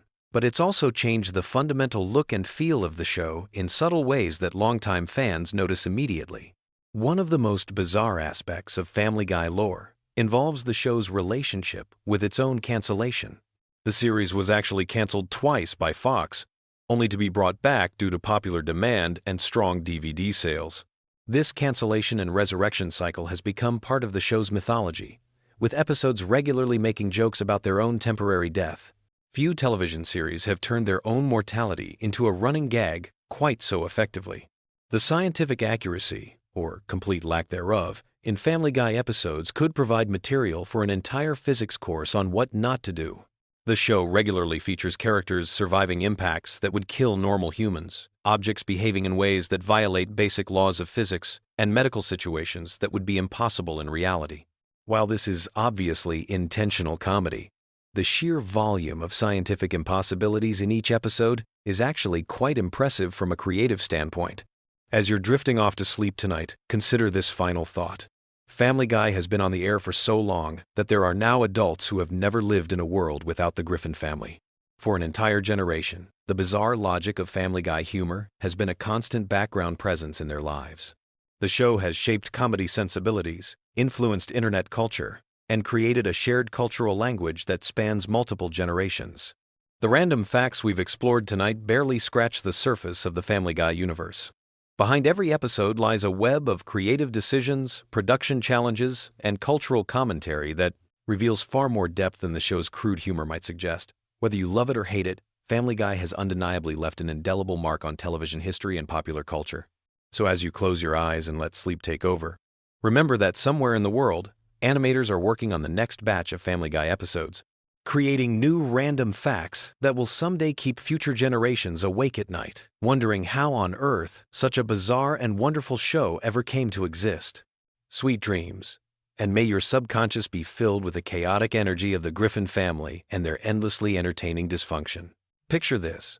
You're lying in bed, scrolling through your phone, and your brain is buzzing with the day's chaos. You need something familiar, something comforting, something that'll help you drift off into peaceful sleep. Well, tonight we're diving into the wonderfully weird world of Quahog with some random Family Guy facts that'll ease you into dreamland. So grab your favorite pillow, get cozy, and let me tell you some fascinating tidbits about America's most dysfunctional animated family that might just surprise you. Did you know that Family Guy was actually canceled not once, but twice? The show first got the axe in 2002 after just 3 seasons. Fox executives thought the ratings weren't strong enough to justify keeping it alive. But here's where it gets interesting. The show found new life through DVD sales and reruns on Adult Swim. The DVD sales were so phenomenal that they broke records for animated series at the time. Fans were buying up seasons faster than Peter could down a beer at the Drunken Clam. This unprecedented demand from home video sales convinced Fox to bring the show back in 2005, making it one of the first series ever to be resurrected primarily due to DVD performance. The voice behind Peter Griffin, Seth MacFarlane, actually does most of his recording sessions incredibly quickly. While many voice actors take hours to perfect their performances, MacFarlane can knock out an entire episode's worth of dialogue in about 2 hours. That's pretty impressive when you consider he voices not just Peter, but also Brian, Stewie, and Glenn Quagmire. His rapid recording style comes from his background in radio, where timing and efficiency were absolutely crucial. MacFarlane developed his distinctive character voices during his college years at the Rhode Island School of Design, where he actually created an early version of Family Guy as his senior thesis project. Speaking of voices, here's something that might keep you pondering as you fall asleep. Stewie's accent isn't actually British. Seth MacFarlane has explained that Stewie's voice is meant to be a sort of generic upper-class accent that could come from anywhere. It's a theatrical, affected way of speaking that's supposed to make Stewie sound sophisticated and pretentious, regardless of geographic origin. The inspiration came from old Hollywood actors and theater performers who adopted similar speech patterns to sound more refined. The character of Glenn Quagmire has one of the most disturbing backstories in animated television, though it's mostly revealed through throwaway gags and quick references. His middle name is apparently Quentin, and he's supposedly been a pilot since the 1960 seconds, which would make him significantly older than he appears. The show has hinted that he's been involved in various historical events, always in morally questionable ways. His famous catchphrase, "giggity," wasn't actually in the original character design. It evolved naturally during Seth MacFarlane's recording sessions and became so popular with the writers that they started incorporating it into more and more episodes. Here's a fact that might make you appreciate the show's attention to detail. The Griffin family's house layout is incredibly consistent throughout the series. The writers and animators keep detailed floor plans to ensure that rooms connect properly from episode to episode. This level of continuity is actually quite rare in animated sitcoms, where houses often seem to have magical expanding and contracting rooms depending on what the plot needs. The Griffin house is based on an actual home in Cranston, Rhode Island, though it's been modified significantly for animation purposes. Brian's character has evolved dramatically since the show's early days. Originally, he was written as more of a straight man to Peter's antics, serving as the voice of reason in the household. However, as the series progressed, the writers began exploring Brian's flaws more deeply. His pretentiousness, his drinking problem, his romantic failures, and his writing aspirations all became major character traits. This evolution reflects Seth MacFarlane's own growth as a writer and his willingness to make his characters more complex and sometimes less likable. The show's cultural impact extends far beyond television screens. Family Guy has influenced internet meme culture in ways that few other shows can claim. The Roadhouse cutaway gag became a popular meme format years before most people even knew what memes were. The "oh no" moments, the chicken fights, and countless other Family Guy references have become part of online vernacular. This digital footprint has helped keep the show relevant with younger audiences who might discover it through social media rather than traditional television viewing. One of the most interesting aspects of Family Guy's production is how cutaway gags are created. The writers have a separate room where they brainstorm completely random, unrelated jokes that can be inserted into episodes when needed. These gags are often written months before they're actually used, and they're stored in a database that writers can search through when they need to fill time or add comedy to a scene. This system allows for the show's signature non-sequitur humor while maintaining a consistent production schedule. The character of Meg has been voiced by two different actors, though most viewers probably never noticed the change. Lacey Chabert voiced Meg during the first season, but Mila Kunis took over starting in season 2. The transition was so seamless that it barely registered with audiences. Mila Kunis has mentioned in interviews that she initially tried to match Lacey Chabert's interpretation of the character, but eventually developed her own approach.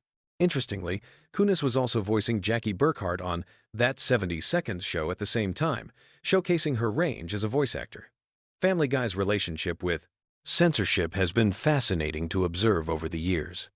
The show has pushed boundaries consistently, sometimes getting away with content that surprises even longtime viewers. However, there are also episodes that have been banned or heavily edited for various reasons. The censorship battles have actually become part of the show's identity, with Seth MacFarlane and the writers often incorporating discussions about censorship directly into episodes. The show's approach to celebrity guest stars is uniquely irreverent. Unlike many animated series that treat celebrity appearances as special events, Family Guy often has famous people, voice characters, who are immediately killed off or humiliated in some way. This approach reflects the show's general irreverence towards celebrity culture and its willingness to bite the hand that feeds it. Many celebrities have appeared on the show specifically because they wanted to be made fun of, which says something interesting about the show's cultural position. Here's something that might surprise you. Family Guy has actually won several Emmy nominations and awards over the years. While it's often dismissed as lowbrow humor, the show has been recognized for its voice acting, animation, and music. Seth MacFarlane's musical numbers, in particular, have received critical acclaim. His background in musical theater shows through in episodes featuring elaborate song and dance sequences, which often rival those found in major animated films. The show's international versions are fascinating studies in cultural adaptation. Different countries have had to handle the show's content in various ways, sometimes changing jokes entirely to make them relevant to local audiences. In some cases, entire episodes have been restructured because certain references or situations don't translate across cultural boundaries. These international versions offer interesting insights into how humor travels, or doesn't travel, across different societies. Family Guy's merchandise empire is surprisingly extensive and eclectic. Beyond the typical t-shirts and action figures, there have been Family Guy board games, cookbooks, and even meditation guides. The show's merchandising success demonstrates how deeply it has penetrated popular culture. Fans don't just watch Family Guy, they incorporate it into various aspects of their lives through products that extend the show's universe into the real world. The writing process for Family Guy involves what the staff calls manatee balls, a reference to a South Park episode that made fun of Family Guy's writing style. The writers actually embraced this criticism and lean into the randomness that South Park was mocking. They've developed systems for generating increasingly absurd combinations of references, situations, and characters. This self-aware approach to their own writing style has become part of the show's meta-humor. Seth MacFarlane's other projects have often served as testing grounds for Family Guy concepts. The Orville, his science fiction series, actually uses some of the same character dynamics and humor styles that he developed for Family Guy, just in a different setting. Similarly, American Dad and The Cleveland Show served as laboratories where different aspects of the Family Guy formula could be explored and refined. The show's relationship with current events is complex and ever-evolving.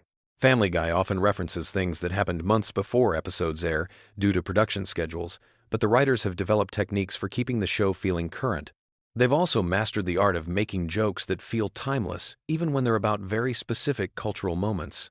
One aspect of Family Guy that often goes unnoticed is its sophisticated understanding of animation history. The show regularly pays homage to classic animation styles, from Disney to Warner Brothers to obscure experimental films. These references serve multiple purposes. They demonstrate the creator's deep knowledge of their medium. They provide visual variety, and they create inside jokes for animation enthusiasts. The show's impact on other animated series cannot be overstated. Family Guy's success opened doors for more adult-oriented animated programming and influenced the humor styles of countless other shows. Its willingness to break the fourth wall, its pop culture reference density, and its approach to controversial topics have all been adopted and adapted by other animated series. As you drift off to sleep, consider this. Family Guy represents a unique moment in television history, where traditional broadcast standards, internet culture, and animation technology all converged to create something entirely new. The show emerged just as DVD sales were becoming important, just as internet memes were developing, and just as animation technology was becoming sophisticated enough to support rapid production schedules. The voice actors have developed such strong relationships with their characters that they often improvise during recording sessions. These improvisations frequently make it into the final episodes, adding spontaneity to what could otherwise be very controlled animation. The chemistry between voice actors, even when they're recording separately, comes through in the final product in ways that feel natural and unforced. Family Guy's legacy will likely be its demonstration that animated television could be both commercially successful and artistically ambitious while maintaining an irreverent, anti-establishment attitude. It proved that audiences were hungry for content that didn't talk down to them, that referenced the full spectrum of popular culture, and that wasn't afraid to offend or surprise. So as you close your eyes tonight, remember that somewhere in the world, someone is discovering Family Guy for the first time. Someone else is rewatching their favorite episode, and the creators are probably working on new ways to surprise, shock, and entertain audiences. In the grand tradition of animated comedy, Family Guy continues to push boundaries, challenge expectations, and remind us that sometimes the most comforting thing about entertainment is its complete unpredictability. Sweet dreams, and remember, tomorrow is another day in Quahog, where anything can happen, and usually does. Picture this. You're lying in bed, scrolling through your phone at 2 in the morning, and suddenly, you remember that time Peter Griffin literally married a cardboard cutout of himself. Welcome to the weird, wild world of Family Guy, where the most random facts are often the most fascinating ones. Tonight, we're diving deep into the strangest corners of Quahog, with facts so bizarre they'll either help you drift off to sleep or keep you awake, wondering how the writers even came up with this stuff. Let me start with something that'll blow your mind. Did you know that the original concept for Family Guy was completely different from what we got? Seth MacFarlane initially pitched the show as a much darker comedy about a dysfunctional family dealing with serious issues. The network executives were so confused by the pilot that they almost didn't pick it up. Thank goodness they did, because otherwise, we wouldn't have gems like the time Brian became a used car salesman and accidentally sold Death his own car. Speaking of Brian, here's a fact that might surprise you. The character was originally supposed to be much more of a background character, basically just the family pet who occasionally made sarcastic comments. But Seth MacFarlane loved voicing him so much that Brian gradually became one of the main characters. This explains why Brian's personality seems to evolve so dramatically throughout the early seasons. He went from being a simple talking dog to a pretentious intellectual with daddy issues and a drinking problem. Now let's talk about something truly random. The chicken fight scenes between Peter and Ernie the giant chicken weren't supposed to become a recurring gag. The first fight scene in the episode Da Boom was meant to be a one-off joke. But the animators had so much fun creating the elaborate fight sequence that they kept bringing it back. Each subsequent chicken fight got more elaborate and destructive, eventually involving helicopters, submarines, and entire city blocks being demolished. The longest chicken fight lasted nearly 4 minutes of screen time, which is practically an eternity in television comedy. Here's something that'll make you appreciate the show's attention to detail. Every time you see the Griffin house, the layout is actually consistent throughout the series. The creators took the time to map out every room, every hallway, every closet in the house, so that when characters move around, it makes spatial sense. This is incredibly rare in animated comedies, where houses often have impossible layouts that change depending on what the joke requires. The Griffin House blueprints are actually available online, and fans have used them to build accurate replicas in video games and even real life. Moving on to character quirks. Did you know that Meg's unpopularity at school was originally supposed to be temporary? The writers planned to have her eventually find her place and become more confident, but the running gag of everyone treating Meg terribly became so popular with audiences that they decided to make it a permanent part of her character. Mila Kunis, who voices Meg, has said in interviews that she sometimes feels bad about all the abuse her character receives, but she understands that it's become essential to the show's dynamic. Let's dive into some voice acting trivia that's perfect for late-night pondering. Seth MacFarlane voices 4 main characters on the show, but he almost didn't voice Stewie at all. The original plan was to have Stewie voiced by a child actor, But MacFarlane was worried about the controversial things Stewie would say and didn't want to put a real child in that position. So he developed Stewie's distinctive British accent as a way to make the character's adult thoughts coming from a baby's mouth even more surreal and funny. Chris Griffin's voice is another interesting story. Seth Green, who voices Chris, has to actively make his voice higher and more nasal to sound, like a teenage boy. As Green has gotten older, it's become more challenging for him to hit those high notes, so the sound engineers often have to digitally adjust his voice in post-production. This is why Chris's voice sometimes sounds slightly different between episodes, depending on how much digital manipulation was required. Here's a fact that connects to real-world events in a weird way. The episode where Peter starts his own political party called the Tea Party Patriots was written and animated before the actual Tea Party movement became prominent in American politics. When the episode aired, many viewers thought it was a commentary on current events, but it was actually just an incredible coincidence. The writers had to add a disclaimer explaining that any similarity to real political movements was purely accidental. Now for something completely different. The Pawtucket Brewery, where Peter works, is based on a real brewery in Rhode Island. Seth MacFarlane grew up in the area and used to drive past the brewery every day. He thought it would be funny to have his lazy cartoon character work at a place that produces something that would make him even lazier. The real brewery owners were initially concerned about being associated with the show, but eventually embraced it when they realized it was bringing them tourists. Let's talk about some of the show's more obscure running gags. You know how Conway Twitty always seems to appear at random moments? This started as an inside joke among the writers who were fans of old country music. They would play Conway Twitty songs during late-night writing sessions to keep themselves awake. Eventually, they decided to work him into the show as a bizarre non-sequitur that would confuse viewers and break up the pacing in unexpected ways. The Conway Twitty segments are actually some of the most expensive parts of the show to produce because they have to pay for the music rights. Here's something that'll make you look at Cleveland differently. When Cleveland got his own spin-off show, the original plan was for him to stay in Quahog, and the spin-off would focus on his adventures around town. But the writers realized that would be too limiting, so they created the elaborate storyline where his house gets destroyed and he moves to Virginia. The bathtub falling through multiple houses scene took months to animate and became one of the most memorable moments in the show's history, even though it was essentially just a setup for a spin-off that only lasted 4 seasons. Speaking of spin-offs, did you know that there was almost a Stewie and Brian road trip series? The popularity of their travel episodes convinced executives that the dynamic between the sophisticated baby and the intellectual dog could carry its own show. Scripts were written for 6 episodes before the project was scrapped due to budget concerns.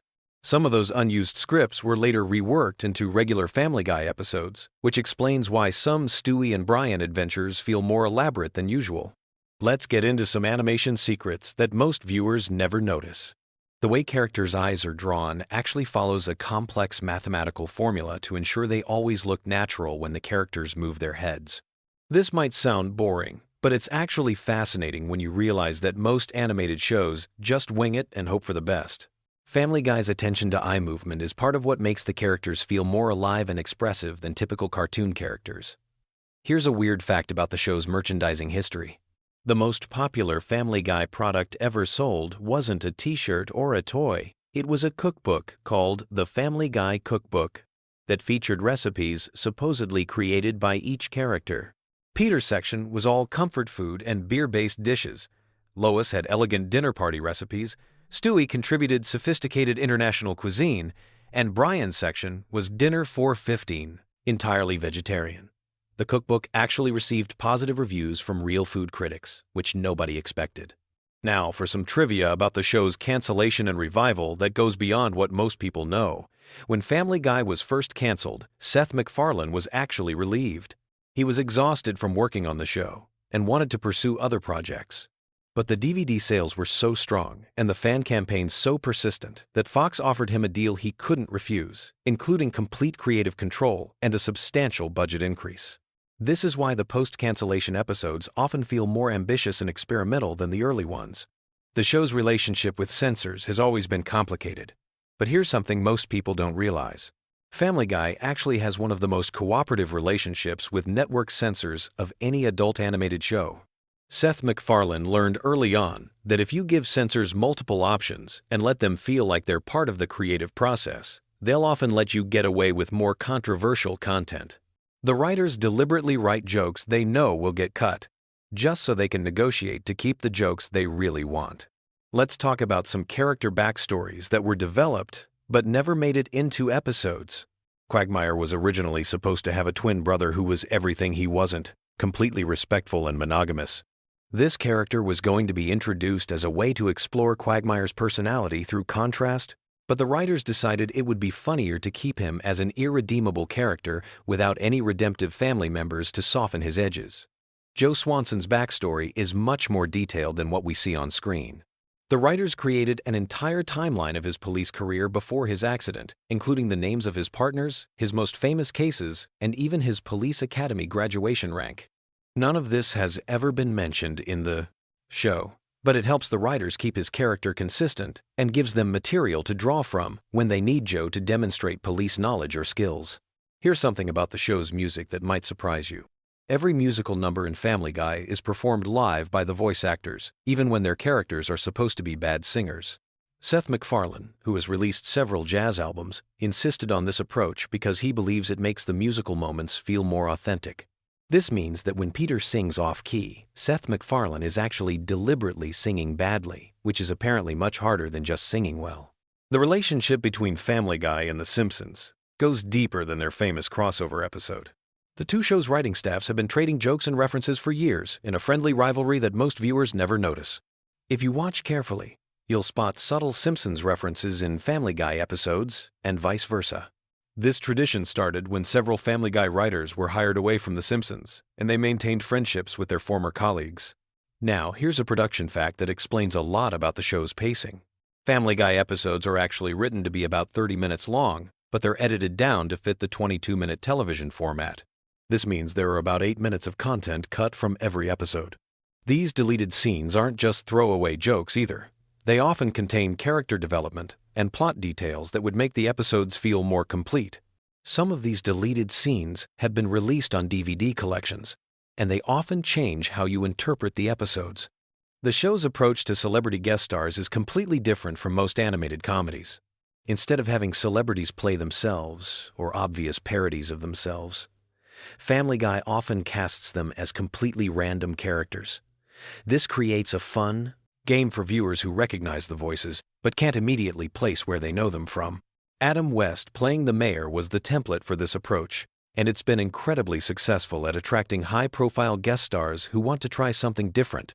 Let's explore some of the show's more philosophical elements that get overlooked because of all the random humor. The relationship between Stewie and Brian is actually a sophisticated exploration of the friendship between youth and experience. Stewie represents unlimited potential and ambition, while Brian represents the reality of compromise and disappointment that comes with age. Their adventures often end with both characters learning something, but in subtle ways that don't feel preachy or forced. The show's treatment of time travel and alternate realities follows surprisingly consistent rules. The writers created an internal logic system for how these sci-fi elements work in the Family Guy universe, even though they rarely explain it to viewers. This attention to detail is why the time travel episodes feel coherent instead of just random, and it allows them to create genuine consequences for the characters' actions across multiple episodes. Here's something about the animation process that most people never consider. Each episode of Family Guy requires approximately 15,000 individual drawings. The animators have developed shortcuts and techniques to make this process more efficient, but it still takes about 8 months from the initial script to the finished episode. This explains why the show sometimes references events that seem outdated by the time the episode airs. The references were current when the episode was being written and animated. The voice recording process is also more complex than most people realize. While some animated shows record all the voices separately, Family Guy often records the main cast together in the same room. This creates more natural-sounding conversations and allows the actors to play off each other's energy. Seth MacFarlane switches between his different character voices during these sessions, which the other actors say is both impressive and slightly disturbing to witness in person. Now for some trivia about the show's impact on popular culture that goes beyond the obvious memes and catchphrases. Family Guy has been credited with popularizing the rapid-fire pop culture reference style that's now common in comedy. Before Family Guy, most TV shows would make 1 or 2 cultural references per episode. Family Guy started making dozens of references per episode, training audiences to catch quick jokes and creating a more interactive viewing experience. The show's influence on internet culture is also significant. Family Guy was one of the first TV shows to embrace online fan communities and viral marketing. The creators regularly engage with fans on social media and have incorporated fan suggestions into actual episodes. This relationship between creators and fans has become the standard for modern entertainment. But Family Guy was pioneering this approach when most TV executives were still afraid of the internet. Finally, here's a fact that brings everything full circle. Despite all the random humor and bizarre storylines, Family Guy is actually one of the most carefully planned shows on television. Every season has an overarching theme that connects the episodes, even though these themes are subtle enough that most viewers don't consciously notice them. The writers map out character development arcs that span multiple seasons, ensuring that even the most outrageous episodes contribute to larger storytelling goals. As you drift off to sleep tonight, remember that somewhere in the world, there are people whose full-time job is deciding exactly how long Peter Griffin's fights with a giant chicken should last. Sweet dreams, and may your nights be filled with fewer random cutaway gags than the average Family Guy episode. Have you ever wondered why Peter Griffin's laugh is so weirdly infectious, or how Family Guy predicted some of the most bizarre real-world events years before they happened? Tonight, we're diving deep into the most mind-bending facts about Family Guy that will either put you to sleep or keep you awake thinking about how insane this show really is. Picture this. You're lying in bed, scrolling through streaming services, and you land on Family Guy. Maybe you've seen every episode a dozen times, or maybe you're just discovering the chaos that is the Griffin family. Either way, there are secrets hidden in plain sight that even the most dedicated fans miss. From voice acting mysteries that will blow your mind to cultural references so obscure they require a PhD to understand, Family Guy is way more complex than anyone gives it credit for. Let's start with something that sounds completely made up but is absolutely true. Seth MacFarlane, the creator of Family Guy, was supposed to be on one of the planes that hit the World Trade Center on September 11th. He had a ticket for American Airlines Flight 11, but missed it because he was hungover and his travel agent gave him the wrong departure time. That single hangover and scheduling mix-up literally changed television history. Without that random twist of fate, we never would have gotten the Griffin family or any of Seth's other animated shows. But here's where it gets even weirder. Family Guy has this uncanny ability to predict future events that borders on supernatural. Remember the episode where Peter hurts his knee and makes that hissing sound while sucking air through his teeth? That became one of the most recognizable memes on the internet, years before memes were even called memes. The show was creating viral content before viral content existed. Speaking of predictions, Family Guy called out Kevin Spacey's behavior in a 2005 episode where Stewie runs naked through a shopping mall and someone says, "Somebody call the police." And another character responds, "I think Kevin Spacey already did. This was more than a decade before the Kevin Spacey scandal broke. How do the writers keep nailing these things?" It's like they have a crystal ball hidden in their writing room. The voice acting situation is absolutely bonkers when you really think about it. Seth MacFarlane voices Peter Griffin, Brian Griffin, Stewie Griffin, Glenn Quagmire, Tom Tucker, and Carter Pewterschmidt, among others. That means he's literally having conversations with himself for huge chunks of every episode. Imagine being in the recording booth talking to yourself as different characters for hours on end. It's like method acting taken to an extreme level. Alex Borstein, who voices Lois Griffin, also voices Trisha Takanawa and several other female characters. During the early seasons, she was actually a writer on Mad TV, which explains why some of the humor has that sketch comedy feel. The woman can switch between Lois's nasally Long Island accent and Trisha's professional news anchor voice seamlessly. Voice actors don't get nearly enough credit for their range. Here's a fact that will mess with your head. The show was actually canceled twice by Fox. The first cancellation happened in 2002 after just 3 seasons. But then something magical happened. Adult Swim started showing reruns, and DVD sales went through the roof. Fox realized they had made a massive mistake and brought the show back in 2005. Then they canceled it again in 2009, but fan outcry was so intense they reversed the decision within weeks.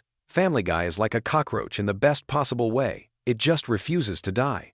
The animation process is way more complicated than you might think. Each episode takes about 10 months to complete, from initial script to final animation.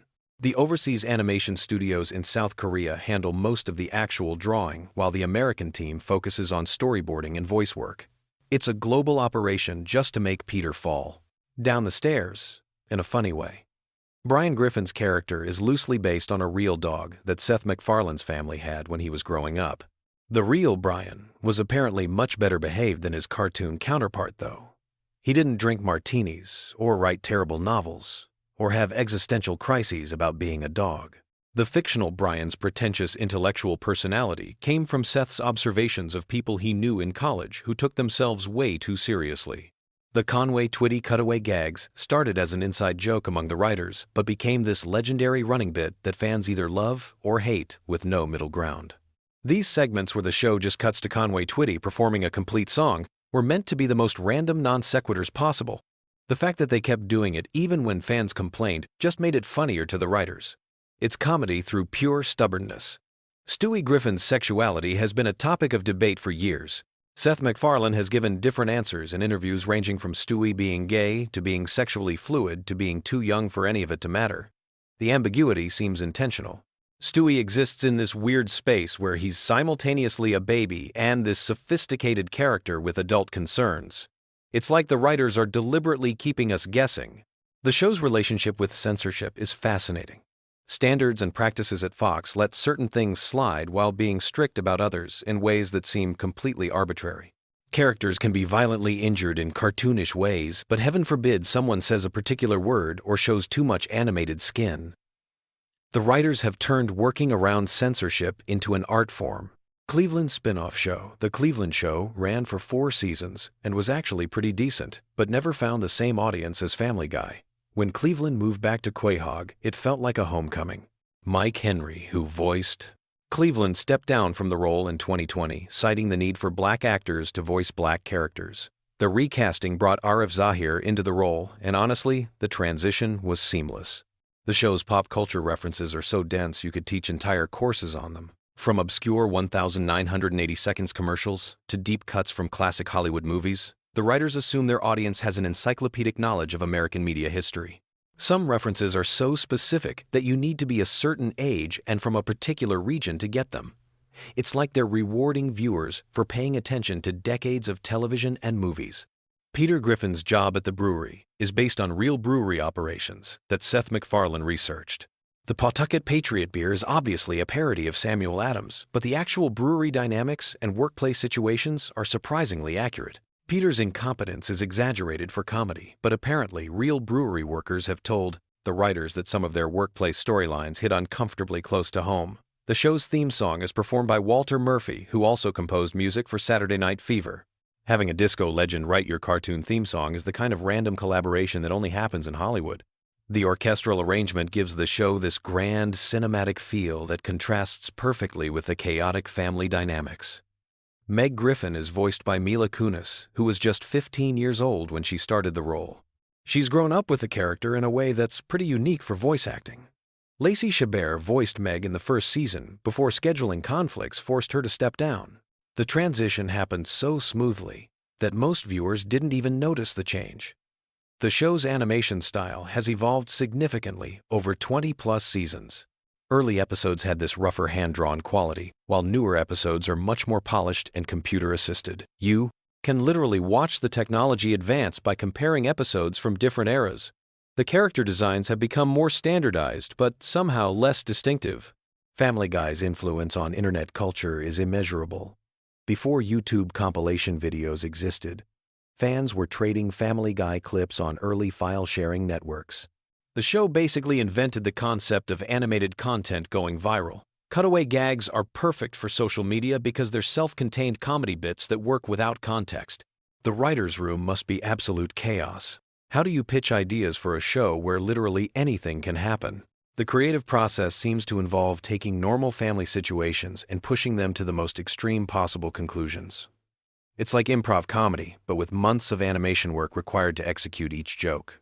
Seth MacFarlane's other projects, like The Orville and his music albums, show his range beyond comedy, but Family Guy remains his most recognizable creation. The show has become this cultural touchstone that defines a particular era of animated television. Love it or hate it, you can't ignore its impact. The merchandising empire around Family Guy is surprisingly extensive. From t-shirts featuring Stewie's quotes to Peter Griffin action figures, the show has spawned countless products. The fact that people want to wear clothing featuring cartoon characters making inappropriate jokes says something profound about modern comedy consumption. Here's something that will keep you thinking as you drift off to sleep. Family Guy exists in this weird space between family sitcom and surreal comedy experiment. It's simultaneously the most normal and most bizarre show on television. The Griffin family deals with everyday problems, like paying bills and getting along with neighbors. But they also travel through time, fight giant chickens, and have musical numbers about random topics. The show's longevity is a testament to something deeper than just comedy. It's comfort food for your brain. Even when the jokes don't land, there's something familiar and reassuring about Peter's voice or Stewie's elaborate schemes. It's like spending time with dysfunctional friends who make you feel better about your own problems. As you close your eyes tonight, maybe you'll dream about cutaway gags from your own life, or imagine what it would be like to have conversations with your pet, like Brian and the Griffin family.